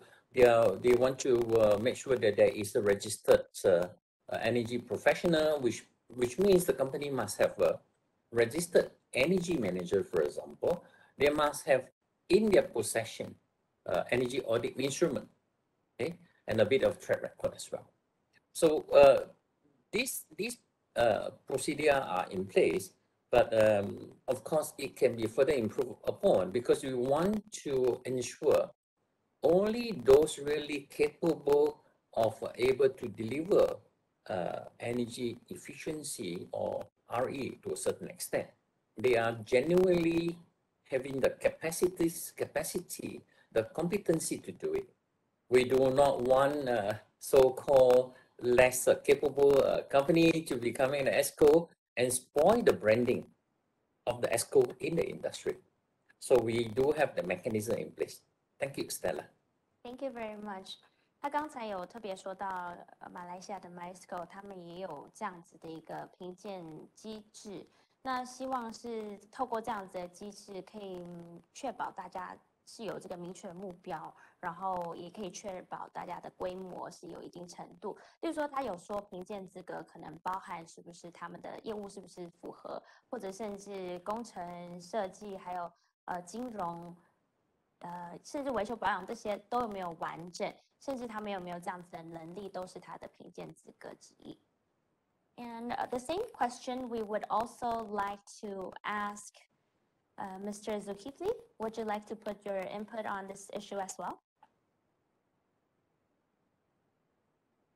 I think Engineer Ong has covered most of the requirements. Yeah. Yes. Of course, if you want to look a little bit more in detail, I think very important for MISCO is to, we normally conduct an interview with them, as Engineer Ong has said, and we also want to know which sectors they actually do, maybe in utilities, in processes, in what technologies and experience they have, yeah, so that we also have two categories of Esco's registration in MISCO. One that does EPC and one that does not do EPC.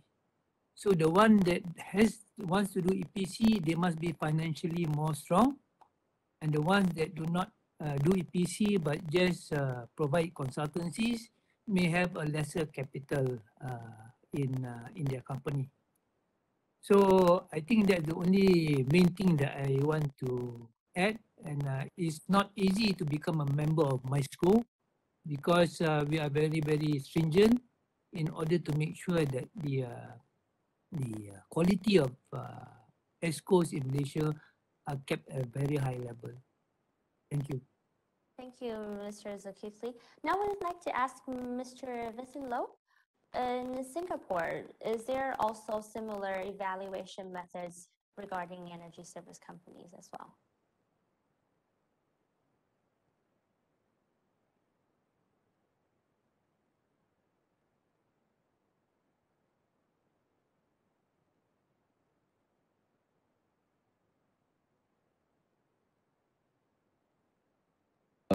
In Singapore, basically the ESCO accreditation is by the government authority. So if the ESCO did not perform, they will be barred from ESCO accreditation, number one. Number two is that if there is a grant by the government authority will physically put their instrument to check our performance, whether our result is the same as what we have declared. So there is, I should look at it, there is no chance for us to do any non-performance to the ESCO project. So generally, it has been very strictly adheres to performance.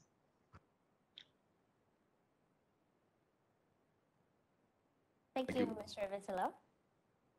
The same question we would also like to ask Mr. Maekawa if you have any inputs. I know Japan has ECCS, maybe similar evaluation methods, or what is your experience in this that others can approach as well? Okay, thank you. But unfortunately, at the moment in Japan, there are no accreditation system for the ESCO companies. And we, JISCO, used to, at the project, to have a kind of awarding system for the good ESCO project, not for the good ESCO company. At the moment, we are not doing that. So maybe my answer will be that it is not easy in my company to have that kind of awarding or accrediting kind of systems. Thank you very much. I think we have another question coming in. The question is asking, how could government build the credibility of the third party of ESCO market, and who will be the most suitable role to play the third party in ESCO market? And this question is for all of the panelists as well. Do we have anyone that is eager? Mr. Aglander Ablaza would like to answer this question. Yeah, I'd like to, because one of my advocacies across Asia, when I work with different governments across Asia, is to push for the third-party investor model, because up to 98% of ESCOs in developing Asia do not have suitable access to debt financing by banks. They usually max out. They don't have the equity portion, or they don't have enough collateral, or they don't have the financial strength to borrow, let's say after 3 project loans, they usually max out their credit limit. So we need third-party project developers who would flow equity capital. Now, they could come in the form of a fund. They could come in the form of a super Esco. They could come in the form of a portfolio investor. I've set up one equity vehicle in the Philippines called Climergy. So we are pooling funds right now, raising the first $100 million to invest now in small Esco contracts less than $5 million each. So it's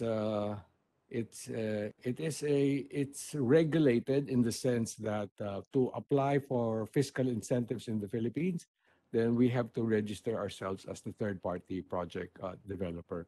Also with another agency aside from Department of Energy, with the Board of Investments. So the third-party project developer is recognized in the Philippines as the other entity that may invest or raise capital for an Esco project. 那这题我们也想要询问赵理事长，针对这种第三方融资，您怎么看？其实简单讲，台湾的第三方，因为政府有拿那个 Esco 的示范补助嘛，所以因为政府要确保它的示范补助达到一定效果，所以就有第三方。那这个第三方，只不过这个第三方就是委托给绿基会执行啊。这个是因为即使even是在美国也是这样，你其实就 IPMVP 的角度看，第三方的量测验证。独立第三方量测验证，就是没有真正所谓独立的第三方验证这样的机构存在，除非是因为我出钱的人，我资助这个钱，譬如说谁，政府我提供诱因来补助你的 Esco project， 那政府为了达到确保我这样子诱因，就是我当初开的条件是有承诺的，所以有一个独立第三方来验证这样子的节能绩效有没有做到，所以这是我们台湾这样做的逻辑。那如果以美国的案子来讲，美国是因为电厂本身它会提供一些rebate 的 program， 它为了确保它的 rebate 能够达到它的用电压抑它用电成长做，所以电力公司通常也会聘用一个独立的顾问单位去协助他确认这样的 rebate 的 program 有没有达到，所以他的 MV 是从他那边来。那甲乙双方另外一个条件，我想问的可能是想要知道说，甲乙双方他们本身是要做这样几个 Esco 的合约的话，那一般的情况，因为甲方在知识的对等上，在专业知识的对等上，甲方通常是比较弱势的一方。就是知识比较匮乏的地方，所以他一般来讲，如果真的有需要，是甲方会需要去聘用一个他信任的独立第三方，协助他去确认这些量测验证的结果、节能的绩效有没有达成，可能是这样，所以他有不同的角色跟不同的位置去看这个事情。好，这一题我们刚才询问了 Mr. Blaza 还有赵理事长都帮我们回答了。不过呢，今天的2021国际 Esco 产业线上交流研讨会，非常谢谢大家的提问。不过时间的关系，我们现在就会告一段落了。We will be concluding the 2021 International Esco webinar as of right now. On behalf of the organization, I would like to thank all of you for participating. And if you have a moment, any participants, please help us fill out the post-webinar survey and give us a chance to host even better events in the future. It could go a long way. 在这边我们要非常谢谢大家参与以及响应以及热烈的提问。再次要谢谢今天与会的贵宾讲者帮我们带来这么丰富的议题。希望今天研讨会的内容可以带大家带来很多新的启发。那我们小编群也已经在留言区上放上了今天活动满意度的调查表，所以请各位再帮忙填写你们的意见，是我们未来规划活动非常重要的参考依据。最后呢，再次感谢大家的参与，研讨会在这边告一段落，谢谢大家。Thank you everyone for participating and joining us today, and we hope to see you again soon. Bye. Thank you. Thank you. Thank you. Thank you all. Thank you. Thank you all. Thank you. Thank you. Thank you. Bye bye. Well done. I hope see you guys soon. Yes, we need to catch up. Yeah.